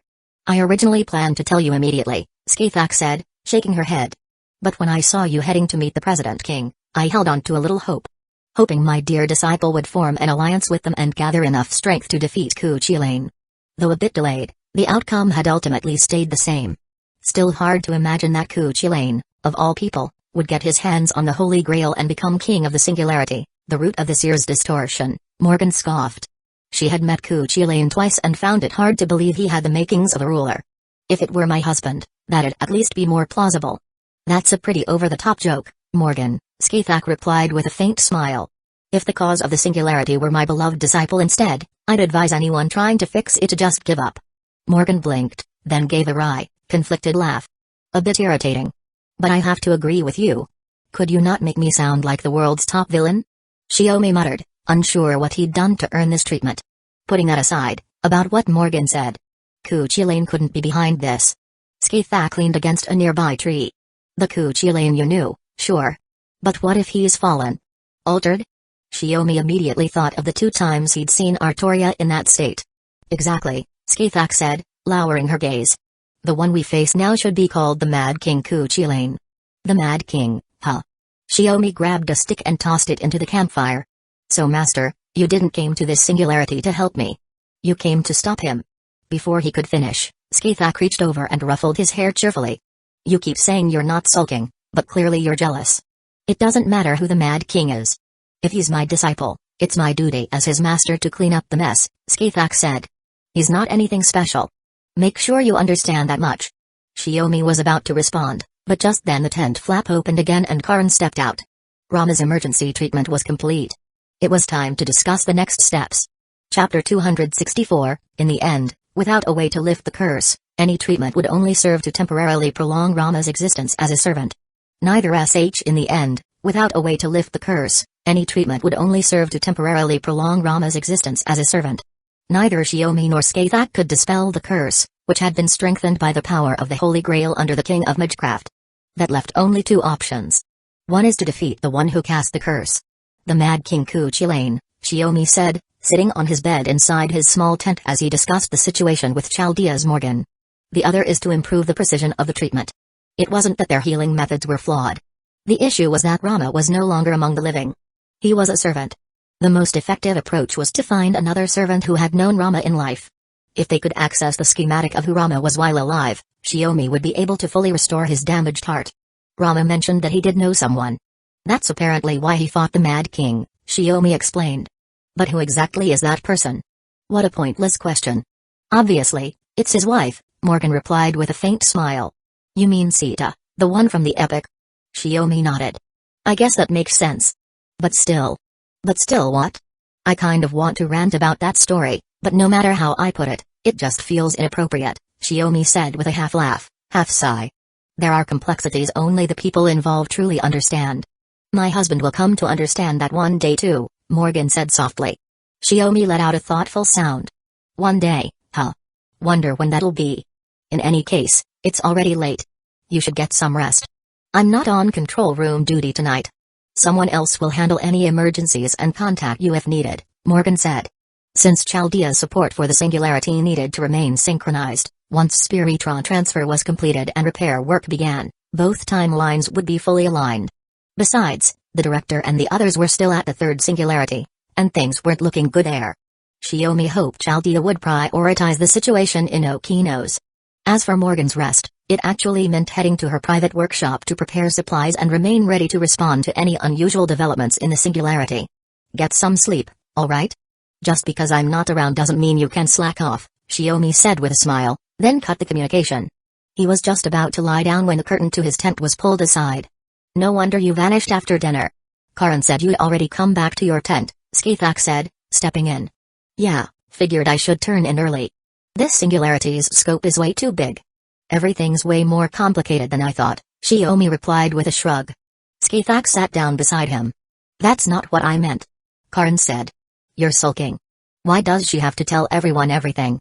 Shiomi muttered, covering his face. She's a good kid. Just a little conversation and she opens right up. Skathak turned her gaze toward him. Her personality's a little odd, but I can see your influence in how she talks and acts. Yeah. Shiomi nodded. She's my daughter, after all. I'm proud of her. As he spoke, Skathak gently placed her hand on his face. About earlier. I'm not entirely comfortable. What? The strategy plan? We haven't even. I meant your mistaken belief that you're somehow special to me, Skathak said, her voice drawing closer. Then why did you say that if it were me, you wouldn't get involved? Shiomi asked. Because there'd be no winning. Skathak let out a soft sigh. If you ever stood on the Mad King's side, the incineration of humanity would become irreversible. That's giving me too much credit, isn't it? Shiomi thought he knew all too well who truly held a special place in her heart. Still, he couldn't help but brood over small, meaningless things. Just because he wasn't her only disciple. Even though she'd never once blamed him for the fact that, in his heart, she wasn't the only one either. Is that what you think? Skathak smiled effortlessly. After so long, my fool of a student still doesn't understand? Then let me remind you just how special you really are. She leaned in and kissed him on the lips. Shiomi's hand moved to her thigh, gliding over the tight fabric, up her slender but toned waist, past her flat stomach, across her chest, and into her violet red hair, cradling her face. This time, he leaned in and kissed her again. Longer, deeper. Speaking of which, that time I sent you to slay that undead monster. Skathak said, smiling under the dim flicker of the oil lamp. You got bored alone in the castle and followed me, Shiomi recalled. No, I meant the time you kissed me while I was asleep. Skathak gave him a sly look, as if to say she had known all along. Shiomi froze. You knew? Why didn't you say anything before I left? It wasn't something that needed to be said. When I realized you admired me. Truth is, I felt more thrilled than I expected. She rested her forehead against his. Since becoming immortal, that endless boredom had dulled many things. Feelings became faint. Like relics from lifetimes ago. So that's why you didn't push me away back then? Shiomi sounded surprised, and a little pleased. He had confessed to his master with the resolve to die, breaking all lines between disciple and teacher. And received everything from her in return. Looking back, it had all gone so smoothly it felt unnatural. Now he understood. She'd already opened her heart before any of that happened. But if I had to say, the moment I brought you back to the castle, then watched you grow into a warrior and magus who could surpass even me. The pride I felt stopped being simple long ago. Skathak tilted her neck as Shiomi kissed her skin. He really had gotten better at making women feel cherished. That thought brought a trace of loneliness to her heart. As she lowered her head, their clothes were already gone. The only thing left between them was the warmth of skin against skin. I really can't let this go on anymore, Skathak murmured to herself, making a silent decision, eh? Shiomi thought she meant she was leaving. Not that, Skathak said, lying in his arms on a small, slightly unsteady bed. I've already sealed off the sound with Magecraft. So relax. Master. Shiomi kissed her again, this time with more intensity. He'd been holding back out of concern for others, but her words poured fuel on a fire he had been carefully restraining. Now fully ignited. Chapter 265, 2 days later, in New Mexico. Since Edison's faction, despite opposing the Celtic army, had its own agenda, there was no way to cooperate with 2 days later, in New Mexico. Since Edison's faction, despite opposing the Celtic army, had its own agenda, there was no way to cooperate with them to repair the singularity.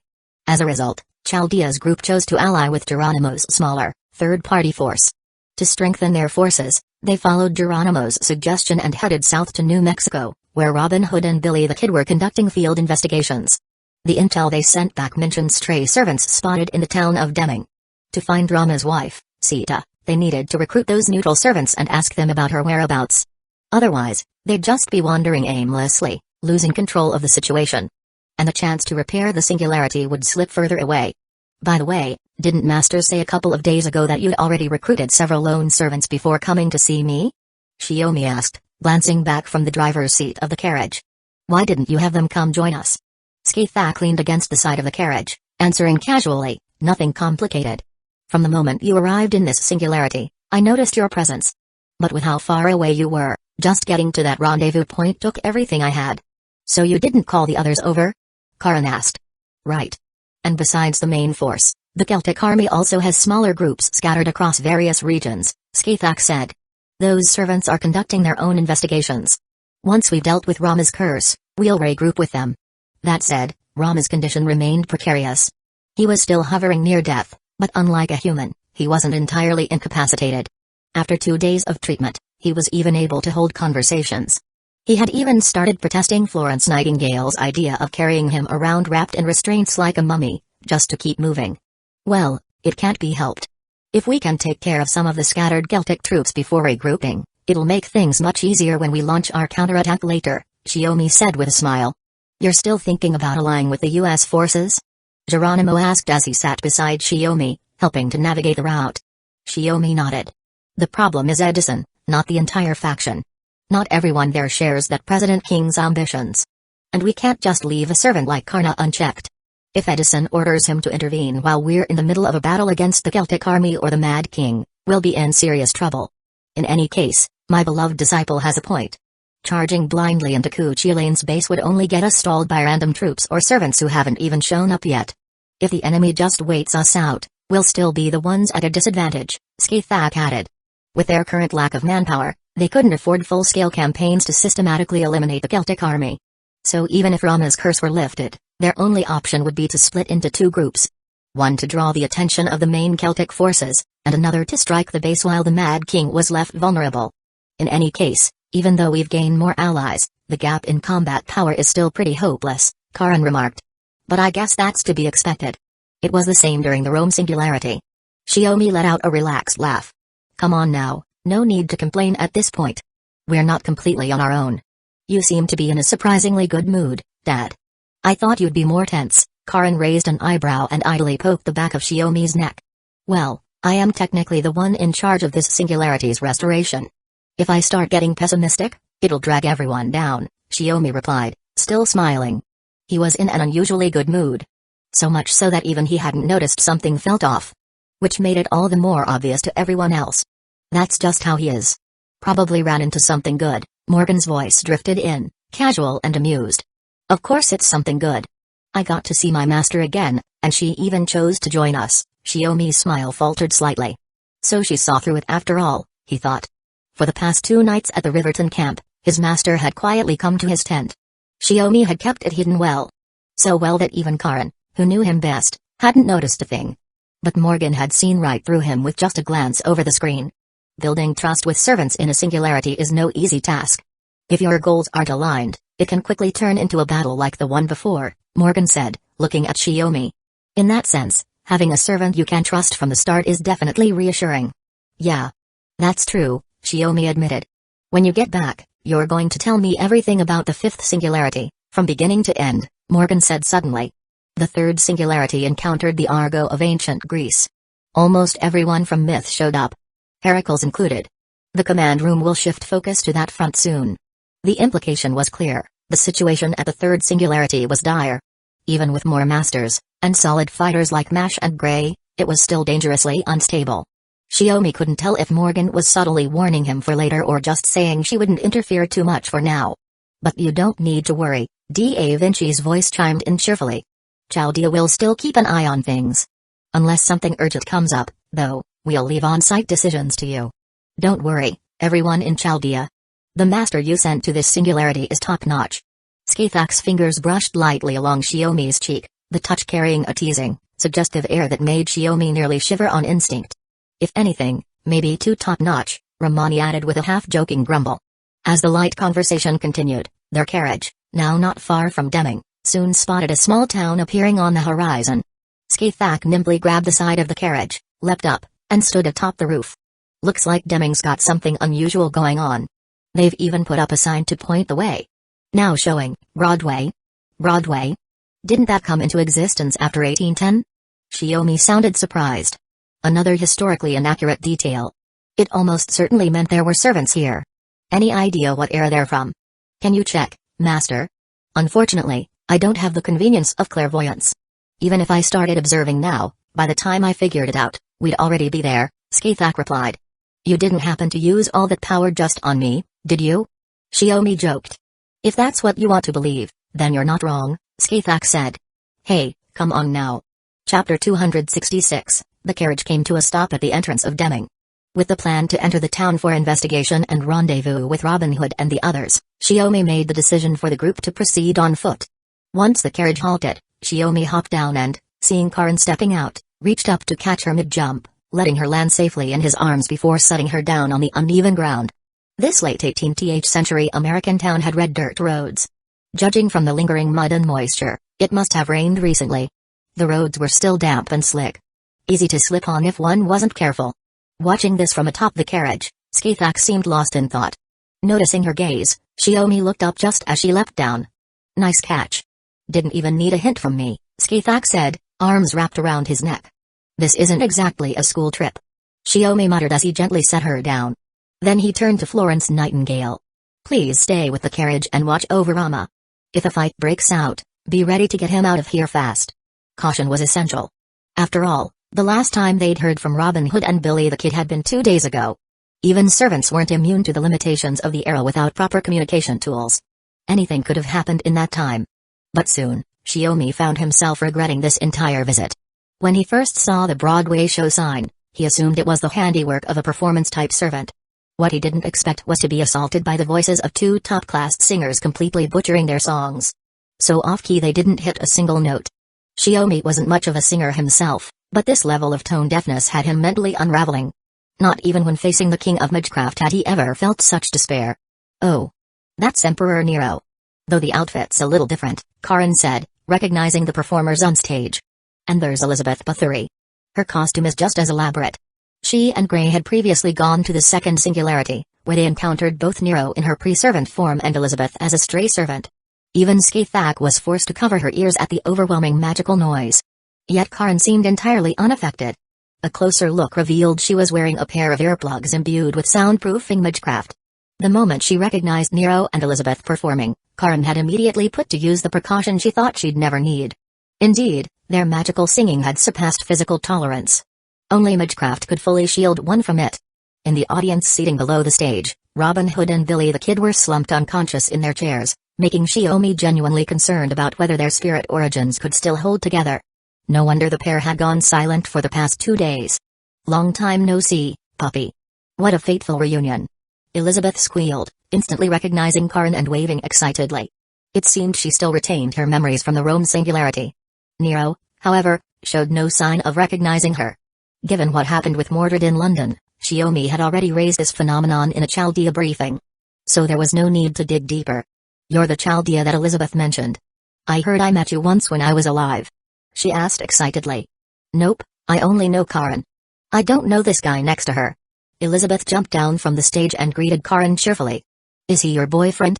Yes, Karen replied with a straight face as she removed her earplugs, completely making things up. As if. Shiomi nearly smacked her on the head. I'm her father. Nero looked surprised. You're really young. But no matter, your looks are both quite to my taste. According to legend, Emperor Nero had no taboos. Is she planning to take both father and daughter for herself? Skithak covered her mouth, snickering as she whispered into Shiomi's ear. Master, could you please be serious for once? Shiomi's head was starting to ache. Elizabeth gave Shiomi a puzzled look but quickly lost interest and turned back to chatting with Karen. So, what's going on here exactly? Shiomi asked. I'll explain. Robin Hood raised his hand lazily, now fully back to his senses after the concert. Billy the Kid and I came to ask those 2 tone-deaf singers for their help. They agreed. On the condition that we help them hold a concert here. After we made up our minds, we arranged for the residents to evacuate and have been waiting here for you ever since. Billy the Kid looked exhausted. Both archers had suffered varying degrees of spirit origin damage, which made Shiomi start to wonder if he was just built tougher than them. That's how it is, Karen. Greenie already told me everything. Ugh. Honestly, I haven't sung nearly enough yet. With that, Elizabeth and Nero confirmed the archer's account and expressed their willingness to assist Chaldea in this singularity. I truly appreciate your support, both of you. After giving a nod of encouragement to the 2 archers, Shiomi turned to Elizabeth and Nero and offered a formal thank you. But aside from recruiting lone servants like you to help repair the singularity, we also... He hadn't forgotten to inquire about the whereabouts of Rama's wife. Just as he was about to speak, a composed voice rang out, Mac and Luin. A powerful surge of mana erupted in the sky above the town, launching downward. It was a noble phantasm. A torrent of water crashed into the town, splitting the ground apart. In an instant, the terrain beneath them fractured into scattered reefs floating on a sea-like expanse. Don't underestimate me. Shiomi swept his fingers through the air, instantly tracing out a series of runes. Great Ice Age. The roaring waves that had split the land froze mid-surge. This noble phantasm. According to our intel, it's from the Celtic army. Geronimo gasped. Even though Shiomi had reacted the moment the attack appeared, using Magecraft to freeze the surging tide, the shattered earth had already separated the group. Only Skithak, who had remained closest to Shiomi, stood ready, gripping her spear as the two stood back to back, prepared to face the enemy. Oh? What a fascinating rune spell. Able to instantly freeze the assault of my noble phantasm. The voice was unnaturally distant, transmitted only through magic. As he surveyed the flooded and now frozen town, Shiomi felt relieved there were no civilians left. He looked up at the man standing atop the cliff, carrying a massive sword. So that's where you are. Chapter 267, Saber-class Servant, Fergus MacRoich. I stand before you as a Celtic general, here to challenge you. The burly man with narrow eyes declared Saber-class Servant, Fergus MacRoich. I stand before you as a Celtic general, here to challenge you. The burly man with narrow eyes declared himself, gripping a massive spiral-patterned sword. Fergus. The true wielder of Culidbog. The moment Shiomi heard the name, he recalled seeing this very noble phantasm among the projected weapons used by the nameless guardian. And he's also Cuchulain's uncle, Skaithak added, turning toward Shiomi. Only two of them. I thought Fian was just off babysitting old folks, but turns out even the Queen of the Land of Shadows has joined the fray. Fergus grinned menacingly, the mana around him suddenly flaring with intensity. With him declaring himself a Celtic general, there was no avoiding this fight. Fergus, I'd advise you not to underestimate him, Skaithak raised her voice, placing a hand on Shiomi's shoulder. He's not just the master of Chaldea. He's also my beloved student. She paused, then added, that's right. Even Cuchulain can't compare to him. Did you really need to say that right now? Shiomi looked genuinely surprised. It's nothing. I just felt it needed to be said. Besides, doesn't it fire you up a bit? Skaithak chuckled softly. Fergus stepped forward. Oh? Not only have you taken on a new apprentice, but he's stronger than Cuchulain? Then I have no choice but to see for myself. Before that, even in the face of a formidable foe, Shiomi remained calm. He raised his hand, and a projection of Rama appeared beside him. Though we didn't come here to fight, I'll ask anyway. Fergus, have you seen this servant's wife, Sita? He had promised to help find her, and Shiomi wasn't about to miss a chance to gather intel. Still holding to your word, huh? Skaithak shook her head, her tone tinged with approval. He's got a wife already? Fergus looked surprised. Given Rama's youthful appearance, that reaction wasn't unexpected. I've never heard the name Sita, but I did see a red-haired girl who looked like her, Fergus said, his grin turning savage. If you want more info, you'll have to earn it. Hearing that, Shiomi sighed and lowered his shoulders in mild exasperation. But Skaithak knew it wasn't a sign of resignation. She stayed relaxed, not even shifting into a combat stance. You brought this on yourself, Fergus. Fergus frowned at her words, but the confusion quickly vanished. Shiomi's figure suddenly disappeared from view. Years of battlefield instinct kicked in, and Fergus reflexively spun around, using Culidbog to block. It clashed with the red spear in Shiomi's hand, sparking a powerful shockwave. So fast. Fergus's brow furrowed. He had thought Skaithak was just showing off a disciple she'd taken in on a whim after forming a contract with Chaldea's master. But clearly, he'd been wrong. He hadn't even registered Shiomi's movement before the young man was behind him. This was no ordinary human master. Maybe Fian hadn't gone easy on the old man. He had simply handed Fergus the toughest opponent. Perfect? Fergus laughed, powering up and forcing Shiomi back, driving him and his spear out of close range. But in midair, Shiomi twisted around. As he was about to launch near Skaithak again, four long swords suddenly formed from the frozen surface and shot toward Fergus. He swung Culidbog and shattered all four ice blades, then glanced at Skaithak. He had assumed she was assisting, but she hadn't moved a step. Still calmly holding her spear and observing the fight. So that magic too had been Shiomi's doing. Not someone to take lightly. Fergus's expression grew serious. The opening clash was over. Shiomi landed and re-established contact with Karin. Karin? What's the situation on your side? Two servants have appeared. Lancer Fian Macumhale and Saber Diremudad, Karin replied. Diremud? Shiomi was caught off guard. Another familiar face, though this time under the Saber class. That meant his weapons were the legendary Moraltach and Beagletach. And he'd appeared alongside Fian. The famed master and retainer, fighting together as Celtic generals. The immense magical energy radiating from Fergus was far beyond what a lone servant should have. Which meant all three of them had formed contracts with someone. Could it be the Mad King? Shiomi pondered, but no answer came to mind. Master, can I ask you to assist Karin? I'll handle Fergus. No need, Dad. I've got the 5 servants who came with me, and Nightingale is bringing Rama to regroup with us, Karin replied. What? Shiomi was stunned. He had specifically told Nightingale to retreat with Rama in case of combat. But she went and charged onto the battlefield with the wounded on her back. They've got plenty of firepower over there. If you're worried, better to end things quickly, Skithak said as she twirled her spear and stepped forward, clearly done spectating. Shiomi took a deep breath, then grinned confidently. I'm happy to fight alongside you, Master. But just this once, let me show off how much I've grown, alright? Growth? You've done plenty of that the last 2 nights, Skithak teased in a low voice. Not that kind of growth. Shiomi nearly choked. He hadn't expected his master to still be joking around mid-battle. Skithak chuckled and put away her red spear. Well, since you insist, I'll be a spectator for now. But if you take too long, I'm jumping in. Just to be clear. By jumping in you don't mean coming after me, right? Shiomi's mouth twitched. We'll see, Skithak said with a gentle smile. At that moment, Fergus leapt down from the hillside. Still have time to chat on the battlefield? He gripped Kalidbog in a reverse hold with both hands and slammed it downward. Shiomi had just turned to speak to Skithak. At this angle, he would undoubtedly be struck down. It might turn him into Skithak's mortal enemy, but Fergus didn't care. Just as the sword came within a meter of striking, Shiomi turned his head, a sly grin playing on his lips. A chill shot down Fergus's spine. Chapter 268, Mind's Eye, True, is a combat instinct forged through relentless training, allowing a warrior to calmly assess their own condition. Read the Mind's Eye, True, is a combat instinct forged through relentless training, allowing a warrior to calmly assess their own condition, read the enemy's moves, and find a path to survival. For Fergus, this skill ranked at A when he was a servant. An exceptionally rare level. And now, it had saved his life once again. When Fergus spun around to block the incoming red spear, shock crossed his face. It was Shiomi who had attacked him. What followed was a coordinated assault from both front and rear. Fergus had to spin his body and swing his greatsword in wide, forceful arcs just to fend off the dual assault, retreating onto the jagged ice below. Sharp enough to demand careful steps even from those in shoes, the ice didn't faze Fergus one bit, despite him being barefoot save for some wrappings. He moved as easily as if walking on solid ground. 2 people? Fergus muttered in confusion. Shiomi casually waggled his index finger and clicked his tongue. 2? Come on. With your strength, you can take on 100 men, right? Then 5 should be nothing. The taunting tone barely faded when 3 more Tenkai Shiomis emerged from the surrounding shadows, sealing off Fergus's escape in 5 directions.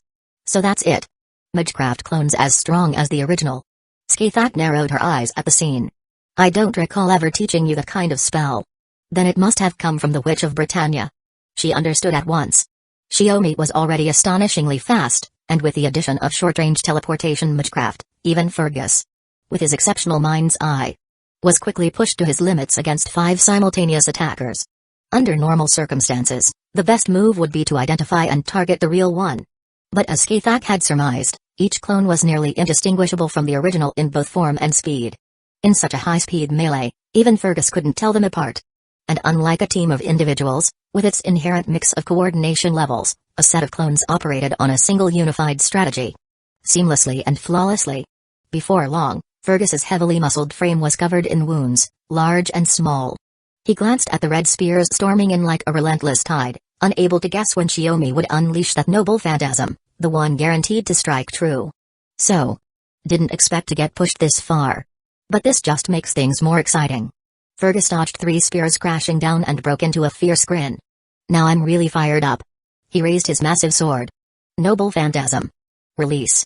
Kalidbog began to spin as he drove it into the fractured ice. Kalidbog. The rainbow sword. Also called the spiral rainbow sword. A wide area anti-ormy noble phantasm, it was said that with a single swing, its light could cleave through 3 hills. When the nameless guardian projected it as an arrow, it had already deviated from its intended usage. Now unleashed properly, the rotating blade erupted in a swirl of rainbow-colored light, tearing open the ice and rending the ground. Skithak leapt to higher ground, landing at a safer distance. She looked toward the opposite side of the town. The battle there had reached a fever pitch, and with only 2 servants, Fian and Diremyid, they were clearly losing ground. Would they choose to fight to the bitter end, or consider another option? Skithak pondered quietly, then turned her gaze back to the battlefield below, where her beloved student stood. Under the true name release of Kalidbog, the clones were swept away by a surge of immense magical energy, vanishing one after another. 3, 4. Fergus counted the disappearing figures, then locked eyes on the last one remaining.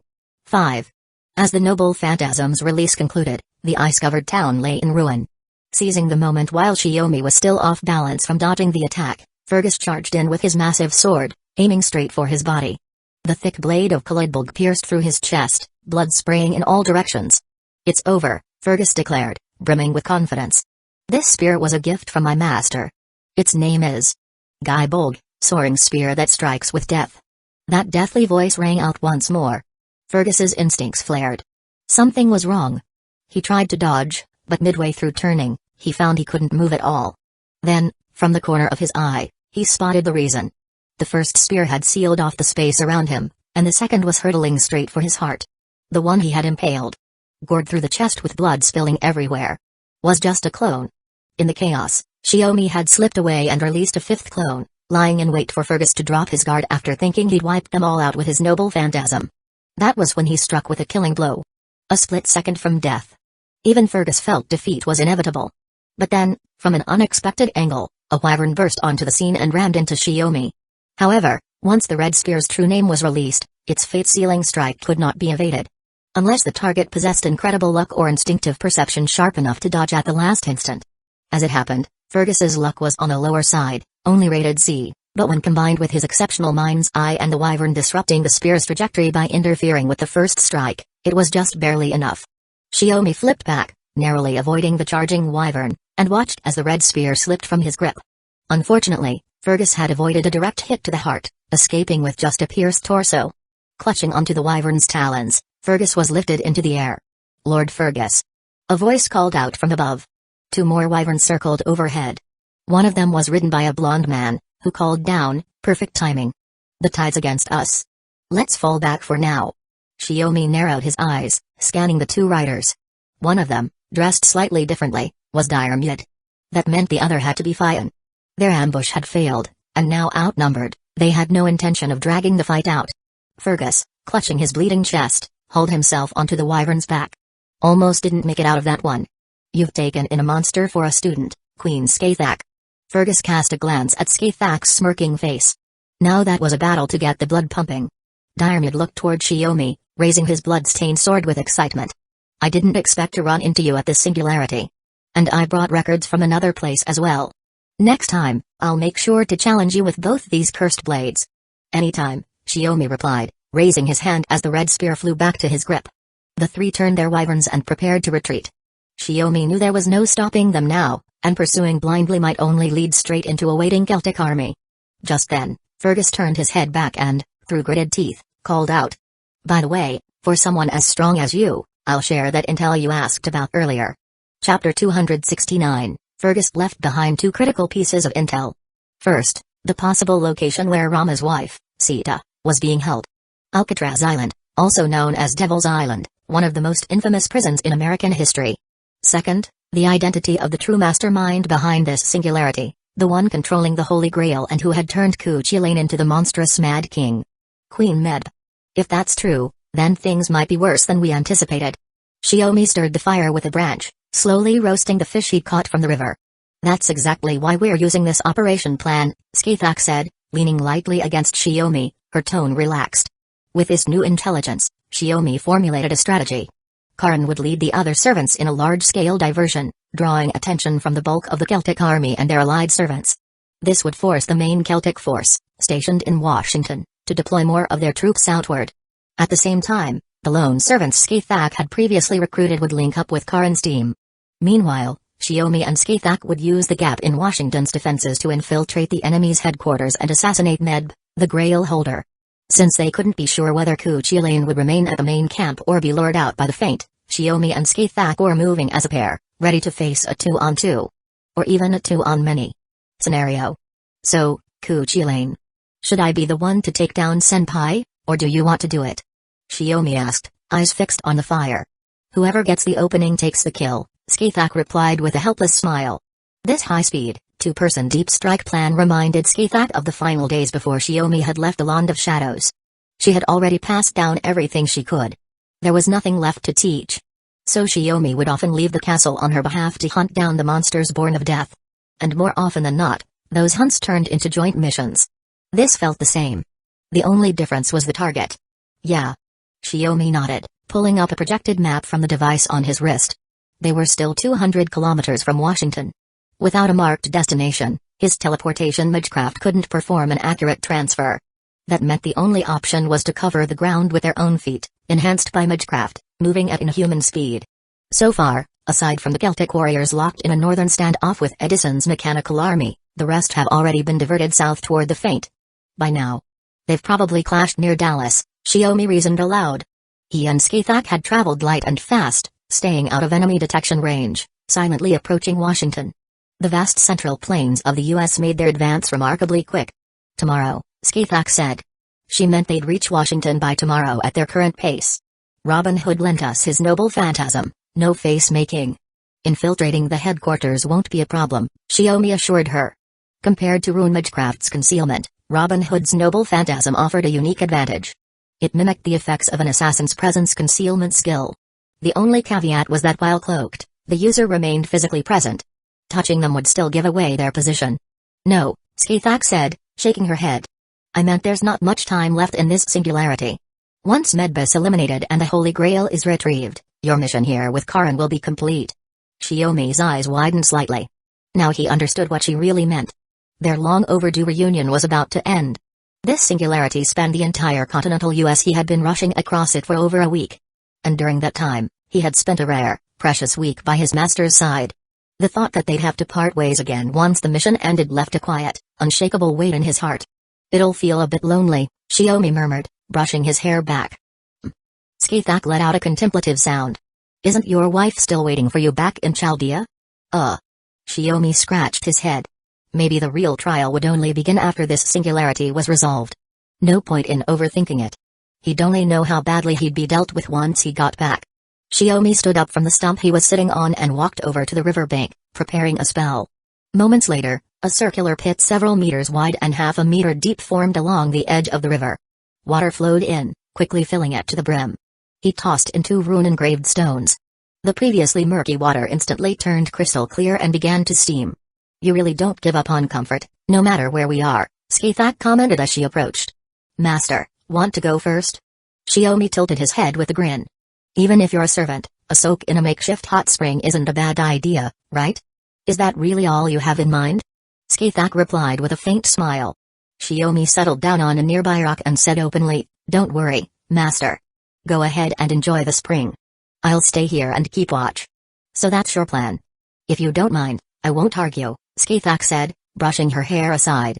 She undressed, stepped barefoot toward the spring, and dipped her toes in to test the water. But just as she was about to enter, a soft rustling sound came from behind. Then she felt Shiomi wrap his arms around her, his body pressing against her back. His warmth, his scent, all unmistakably his, so, you couldn't hold back after all. Just like the moment I accepted your feelings back then. Skathak raised a hand to gently stroke the head resting on her shoulder. I thought you'd grown a bit more restrained since then. Can't help it.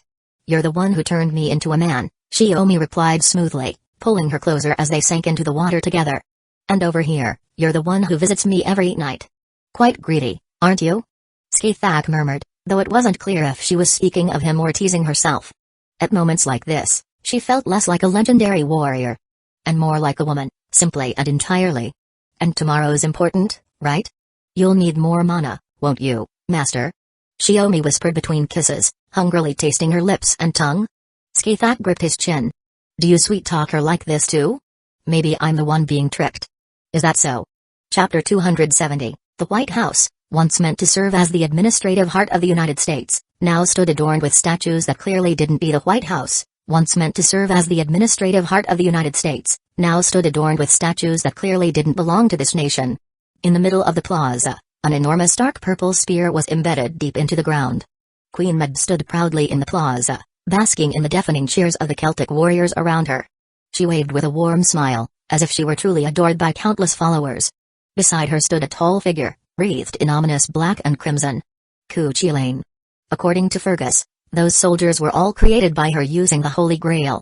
What's the point of being so thrilled over a bunch of puppets? Hiding within the no-face making alongside Skathak, Shiomi watched the scene from atop a nearby building, his voice dripping with sarcasm. That's not quite right. Queen Med is known as the mother of many warriors. While the warriors weren't born from her in the literal sense, she did extract their genetic data and replicate them within her body. If she so much as cuts her finger with a blade, the blood that hits the ground spreads rapidly, forming a blood pool from which the warriors emerge. Skathak calmly shared more intel on Medb with Shiomi. Now that she possessed the Holy Grail, Medb no longer had to worry about mana consumption and could generate an endless number of soldiers. She was, in every sense of the title, the queen and ruler of the nameless Celtic warriors. I see, Shiomi murmured, his eyes half-lidded. Besides Medb and Cuchulainn, I can't sense any other servants nearby. But those soldiers. Their problem. Just as he said that, a powerful explosion erupted roughly 10 kilometers away, sending a towering column of smoke into the sky. Even from the plaza inside the White House, Medb could see it clearly. Huh? What? An explosion? An attack? Don't tell me those useless rebels have already made it this far? Medb scowled in irritation. With a casual wave of her hand, the soldiers who had just been cheering spun around in perfect unison and charged off toward the site of the explosion without hesitation. With an explosion happening so close, Medb had every reason to believe a sizable enemy force had arrived, and she immediately dispatched her available troops. Truth be told, Medb found it odd. As far as she knew, the rebel forces were still locked in a stalemate in the south. Could it be a fast cavalry unit? In reality, the explosion had been caused by a long-range spell Shiomi set up along her route. Its sole purpose was to lure Medb's Celtic warriors away. The goal was to isolate Medb and Cuchulainn as much as possible. Shiomi hadn't expected it to work so well. Medb had sent out all her guards without a second thought. Hey, Medb, Cuchulainn said flatly. What is it, little Cu? Medb responded kindly, but a cold voice cut through the air. Reality marble. Eternal Orkney. In an instant, the White House where Medb and Cuchulainn stood transformed into a frigid, snow-covered island. Amid the howling wind and falling snow, two figures slowly stepped into view. Who are you? Medb demanded. Shiomi and Skathak stepped forward slowly. A pseudo-reality marble. You created this magecraft because you lack a strong enough inner landscape? Skathak sounded rather impressed. You could say that. Shiomi was a little embarrassed to admit that the name had come from Morgan. He had originally modeled it after a reality marble, creating a pseudo-version that could temporarily alter an area of several hundred square meters. It didn't isolate the area from the world. On the outside, it just appeared to be shrouded in heavy fog, making it impossible to enter or leave freely. It was a large-scale grand magecraft, gradually developed based on Morgan's garden magecraft. Since the final result turned out like this, Morgan had given its name. To think you'd actually walk straight into enemy territory. You really are dramatic, Master, Cuchulainn said, looking at Skathak with his usual cold and superior tone. I had to stop a certain fool who's lost all reason, Skathak replied calmly. Oh? So that guy beside you is Chaldea's master? Cuchulainn looked at Shiomi. That's some impressive rune magecraft. Even I couldn't pull that off. Skathak pointed her spear at Cuchulainn. Be honored. He's my disciple. More brilliant and gifted than you. He came with me today to settle some unfinished business. A new apprentice, huh? No wonder he's this good. Cuchulainn bared his sharp teeth, a bloody glint flashing in his eyes. Medb chuckled playfully. Oh my, I didn't think Skathak would take on another apprentice. She gave Shiomi a seductive smile, her eyes roaming over him. That body and face are just my type. And that perfectly balanced jealousy. It's delicious. Really, it's love at first sight. Shiomi said nothing. Medb slowly stepped closer, producing a golden goblet of mead from who knows where and raised it toward Shiomi. Please, have a drink, she said with a sultry look. My red mead, one of Medb's many noble phantasms. It was said to possess enchanting properties. Normally, it would transform into a flowing torrent that would drown her enemies without them even realizing it. Just a single sip, and any man would become hers. Now, with the Holy Grail's power enhancing it, simply offering the drink alongside her B-rank charisma was enough to compel most men into accepting and drinking it willingly, unable to refuse. Skathak, recognizing it for what it was, moved to stop him. But Shiomi calmly walked toward Medb. My, up close he's even more tempting. You've got an incredible eye for disciples, Skathak Medb teased, both playful and mocking. This time it was Skathak who fell silent. As Shiomi reached out his hand, she even smiled. An expression Medb couldn't decipher. As confusion crossed Medb's face, Cuchulainn's magic spear came thrusting down from above. Shiomi stepped back. TCH. Too shallow, Shiomi said, turning the erosion blade in his hand and smiling coldly. I was hoping I could finish you off right then. Snapping back to her senses, Medb instinctively clutched her chest. Blood trickled through her fingers, staining her pale, flat abdomen red. The golden dagger had barely pierced her chest. If Cuchulainn hadn't intervened in time, her spirit core would have been destroyed. How? How could this? Even Fian and Diarmid couldn't resist the mead, yet this man not only refused to take it. He tried to use the moment to assassinate her. A mere human. Medb seethed with fury. "You'd best give up, Medb," Cuchulainn said, tilting his head with a wicked grin as he eyed Shiomi. "This guy's just like the old me. There's no way he'll ever belong to you." Chapter 271, What a Sly Disciple. Pretending to be seduced just to carry out an assassination. Skithak could only chuckle and shake her head at Shiomi. What a sly disciple. Pretending to be seduced just to carry out an assassination. Skithak could only chuckle and shake her head at Shiomi's stunt. Until he drew the erosion, even she had thought Shiomi had fallen under the spell of Medb, the Holy Grail bearer, and was about to drink the golden mead she offered. "Just because I like a queen doesn't mean any queen can fool me." Shiomi regretfully sheathed the golden dagger and gripped the crimson spear in his hand. Medb realized her wound wasn't healing as fast as she'd expected.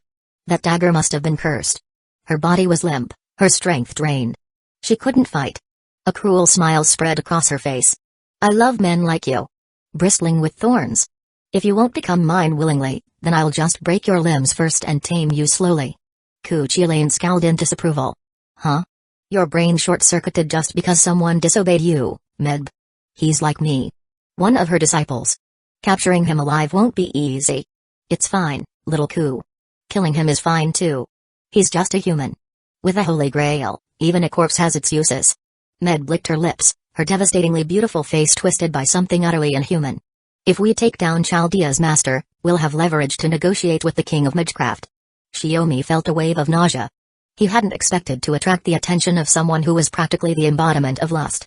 At that moment, Skithak stepped forward and stood at his side. "Medb, did you forget something? You were injured by my beloved disciple. You're in no condition to fight. Or do you really think Sitant alone can take on the two of us?" Cuchulainn's face twisted with discomfort. "Stop calling me by that name, master." Sigh. "A master should just forget an unfilial disciple like that. From now on, just focus on me." Shiomi turned to her with a teasing smile. "That doesn't sound so bad," Skithak replied softly, taking it completely seriously.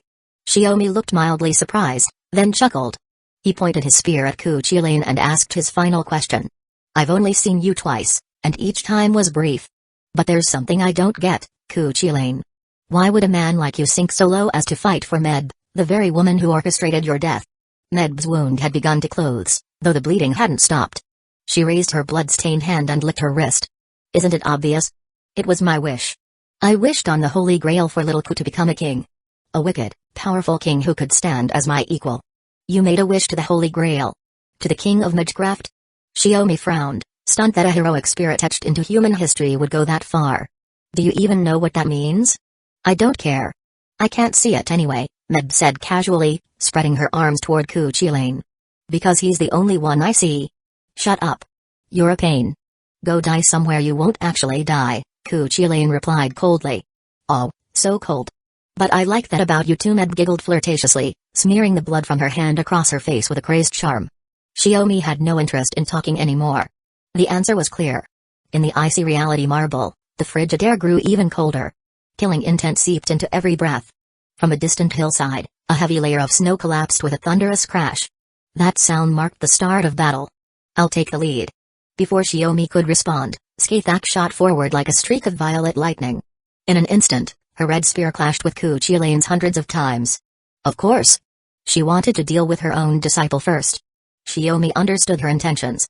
He sighed and swapped out the crimson spear for a wand said to be crafted from a fragment of the world tree. Amidst the wind and snow, blades of ice formed and locked into place. Just as he was about to fire, a sharp, resolute chill surged in from another direction. Without hesitation, Shiomi pivoted and unleashed the ice blades. They collided with a volley of arrows incoming from afar, each impact setting off a chain of explosions.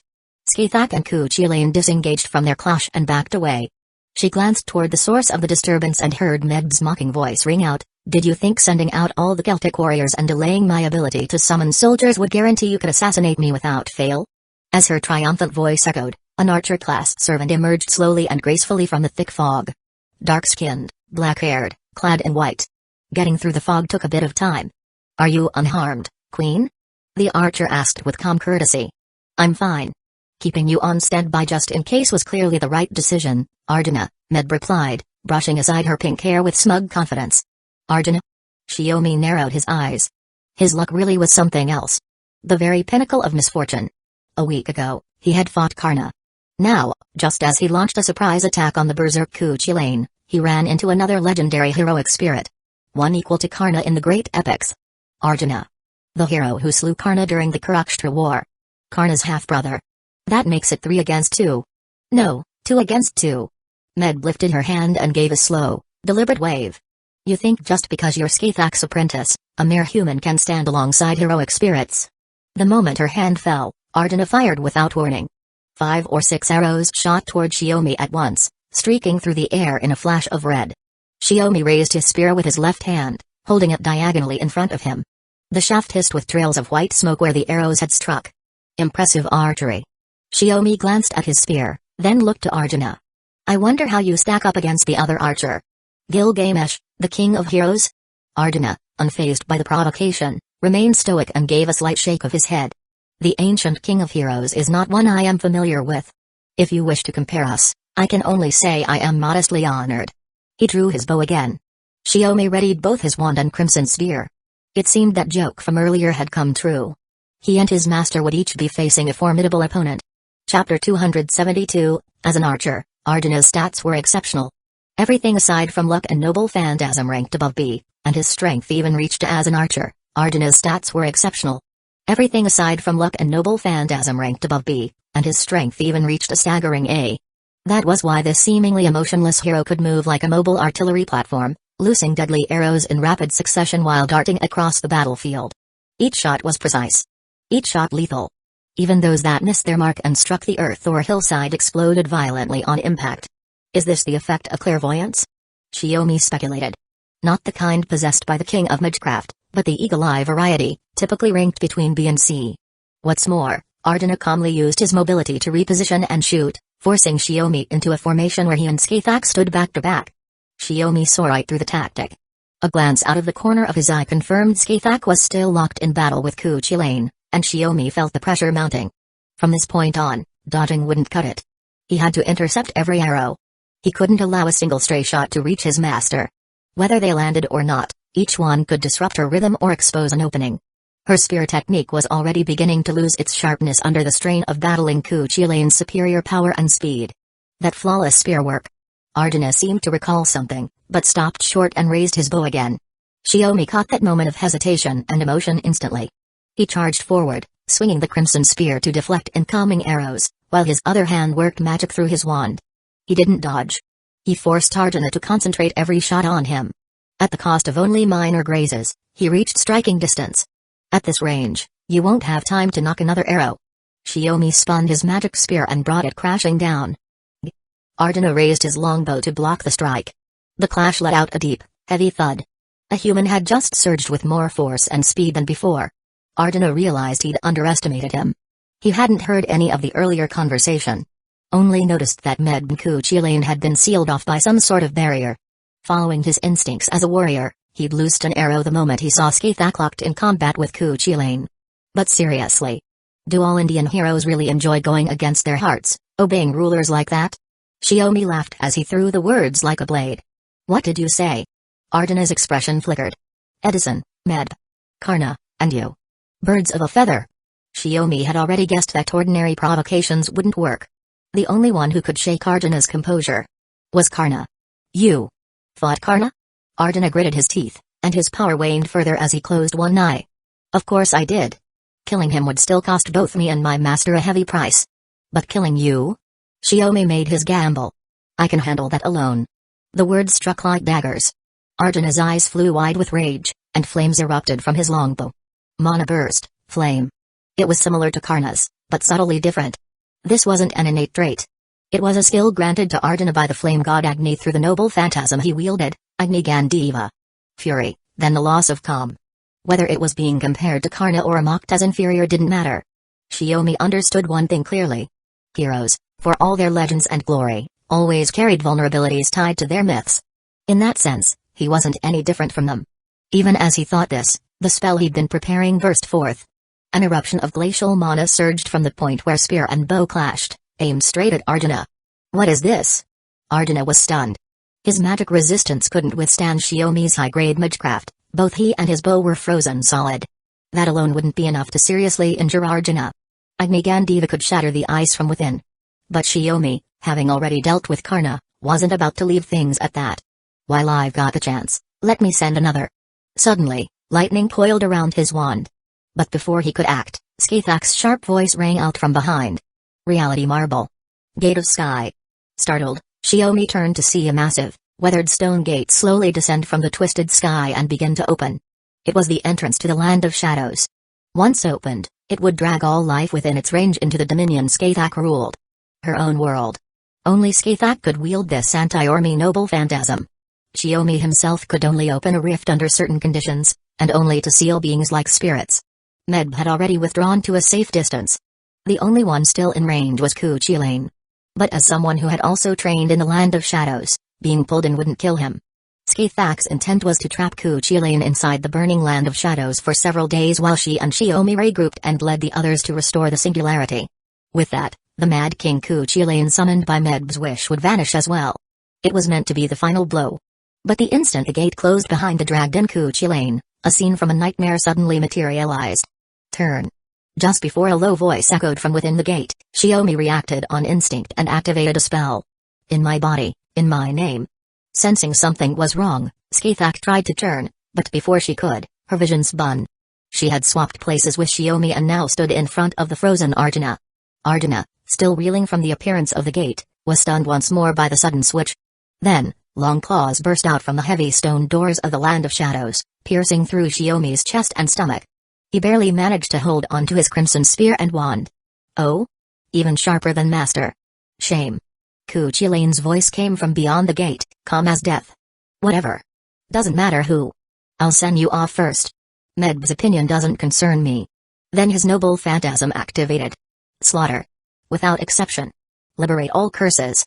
Without moderation. Be prepared to challenge despair.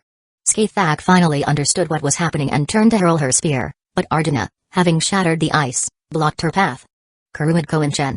Chapter 273, both of her arms and legs had been pierced. What emerged from the shattered stone gate was no longer Ku Chilane, but a beast clad in thorn. Both of her arms and legs had been pierced. What emerged from the shattered stone gate was no longer Ku Chilane, but a beast clad in thorn-covered armor forged from red spears. It held the gravely wounded Shiomi in its hand like a lifeless doll. Out of my way. Skithak, for the first time in ages, felt a surge of fury. Pure, unrestrained rage. If she had been the one seriously injured by Ku Chilane due to her own mistake, she wouldn't have been angry. Perhaps only disappointed, or regretful at her own shortcomings. But this was her cherished disciple taking a lethal blow in her stead, from another student who had gone astray. Fueled by seething rage, she slashed the ground with her spear, sending Arjuna, still not fully freed from the ice, flying along with a section of the earth.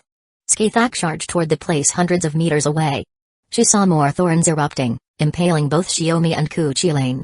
Blood gushed like a fountain, dyeing the snowy ground a vivid red. Ku Chilane frowned, sensing something off as he looked at Shiomi, who should have been on the verge of death. Forgot already? The sixth of the primordial runes. Returns any curse doubled. Shiomi let out a strained laugh. Looks like the Holy Grail. Stuff your skull full of muscle, senpai. Puha. Blood burst from the seams of the armor made of crimson spears. The helmet snapped open as Ku Chilane coughed up blood. Rage and disbelief twisted his face into something monstrous. He tried to tear Shiomi apart, only to find his claws welded into Shiomi's body, unable to be withdrawn. Too bad. If you want to kill me, you'll need power on par with the king of magecraft. Shiomi gripped his staff tightly. This next spell. Take it on Arjuna's behalf. Gritting his teeth, he ignored the blades piercing and rending his body, and seized Ku Chilane's exposed head. Wild thunder. Lightning crashed down from the sky in a torrent, forming a vortex that swallowed them both. Even Ku Chilane, rarely one to show emotion, let out a low, agonized groan. Skithak, who had just arrived, came to a halt, unable to press forward. She raised an arm to block the current brushing against her skin. The snow-white field, already stained crimson with blood, now blackened under the storm of lightning, revealing the frozen earth beneath. Ku Chilane, now charred black, knelt where he was, eyes vacant as he stared at the sky. Across from the Mad King, Shiomi slowly rose to his feet, pulling the thorns and claws embedded in his body out one by one. Each removal triggered a burst of blood. but the bleeding quickly stopped. Ha. Ha ha ha ha. Ha ha ha ha ha. Shiomi suddenly broke into laughter. It sounded like celebration. Or perhaps resignation. It was impossible to tell whether he was joyful or grieving. What kind of mad king are you? Compared to the Kuchilane who fought the king of Magecraft to the death, you're just a beast who only knows how to bite. He chuckled a few more times before spitting out a mouthful of blood. Even Master misjudged you. The Mad King was still alive, but in worse shape than Shiomi. Until he recovered, he couldn't move at all. Shiomi leaned on his staff, bent down with effort, and picked up the red spear from the ground. Guess I'll use this to cut off your head, yeah? That said, after taking the brunt of Skathak's noble phantasm by switching places with her, he no longer had the strength to wield a spear well enough to decapitate someone. And they weren't alone. Ardana drew his bow, but hesitated, unable to release the fatal arrow. Med blept out. How dare you do this to my little Ku? Raising her whip, she moved to strike Shiomi down and give him a brutal lesson. Skathak's crimson spear shot forward, repelling Med. She then struck down the few arrows Ardana had finally managed to release. We can't keep fighting. Let's go, Skathak whispered, holding Shiomi in her arms. The pseudo-reality marble immediately began to collapse. The wind and snow surged violently, nearly blinding Med, while Ardana couldn't see a thing through the blizzard. Moments later, the scenery returned to the White House square. Only the heavily wounded Kuchilane, along with Med and Ardana, remained. His presence is gone, Ardana said after a brief moment of sensing, letting out a sigh. Med had already pulled out the Holy Grail to treat Kuchilane's wounds and didn't even acknowledge what he said.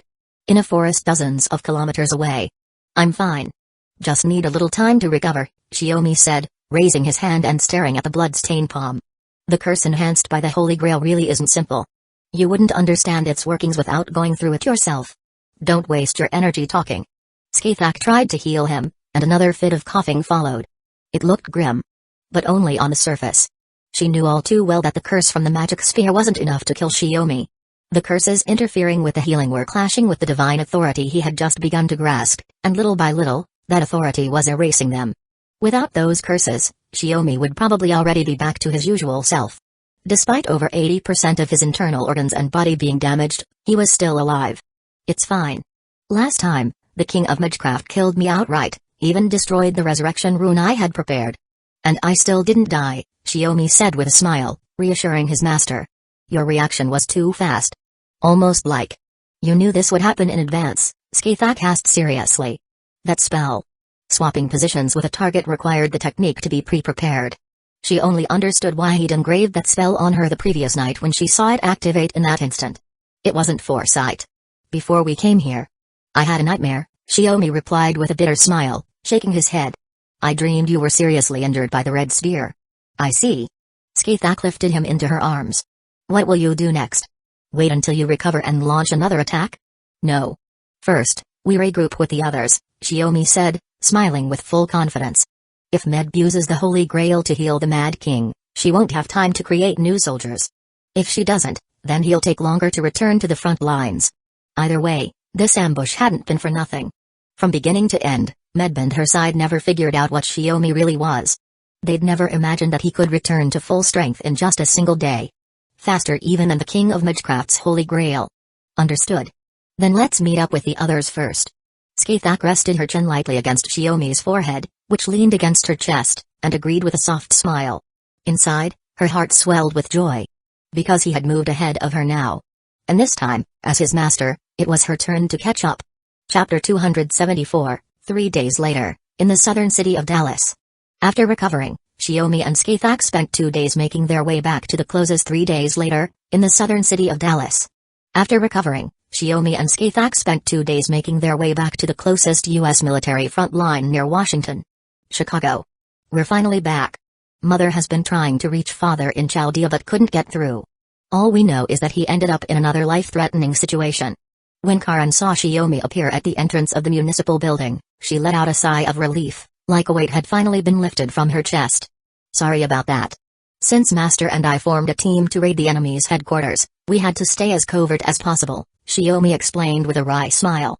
Of course, it wasn't that Shiomi had deliberately cut off communications with Chaldea just to spend time with his master. It was due to a far more serious reality about this singularity. I really did want to keep in touch. After all, My husband personally charged into the enemy base on a decapitation mission.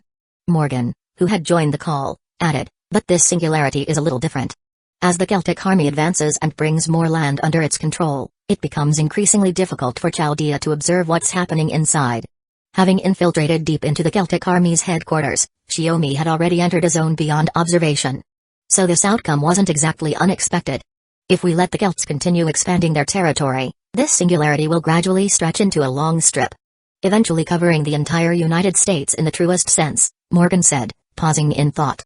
At that point, it might be more accurate to call it a lost belt than a singularity. Lost belt. Xiaomi looked surprised.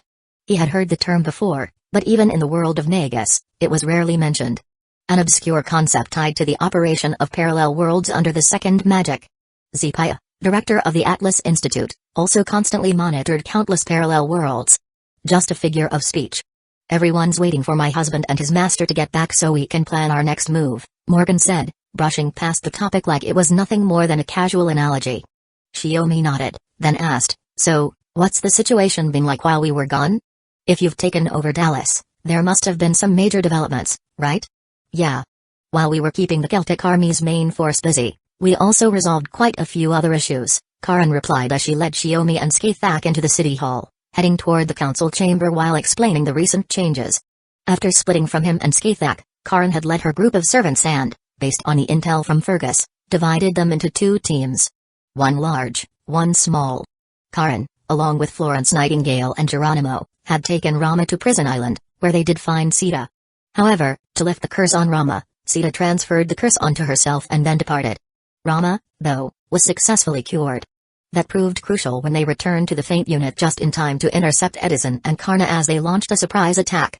Rama held off Karna, and thanks to Florence Nightingale's relentless effort, Edison was ultimately physically persuaded to abandon his earlier plans and agreed to team up with Chaldea and a third force against the Celtic army. Sounds like you've made some impressive gains, Skathak praised. You really are the daughter of my beloved disciple. A capable master who can hold her own. Xiaomi looked a little sheepish. Yeah, Karn achieved so much, while Master and I didn't really accomplish anything worth mentioning. As they spoke, they pushed open the doors to the council chamber.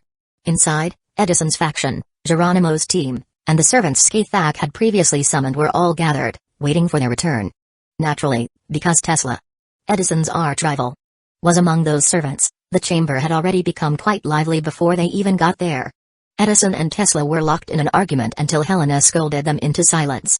That was the scene that greeted Xiaomi as he entered. Seeing that you both made it back safely, and hearing from the master that Chaldea detected your life signs in critical condition, Geronimo asked with a grave expression, did the mission to assassinate the Mad King fail? Xiaomi pulled out an empty chair. More or less. Both the Mad King and I were seriously wounded, but that was 3 days ago. At this point, there are two possibilities. Either Medb has already used a Holy Grail to nearly restore the Mad King, or she's still using it to mass-produce more Celtic warriors. So basically, she can't do both at once? Robin Hood chimed in with his usual laid-back tone. No wonder reinforcements for the Celtic frontline have been slower than expected. Then Medb prioritized using the Holy Grail to heal Cuchulainn, Skathak said, taking the seat Xiaomi had pulled out. With no chairs left in the council chamber,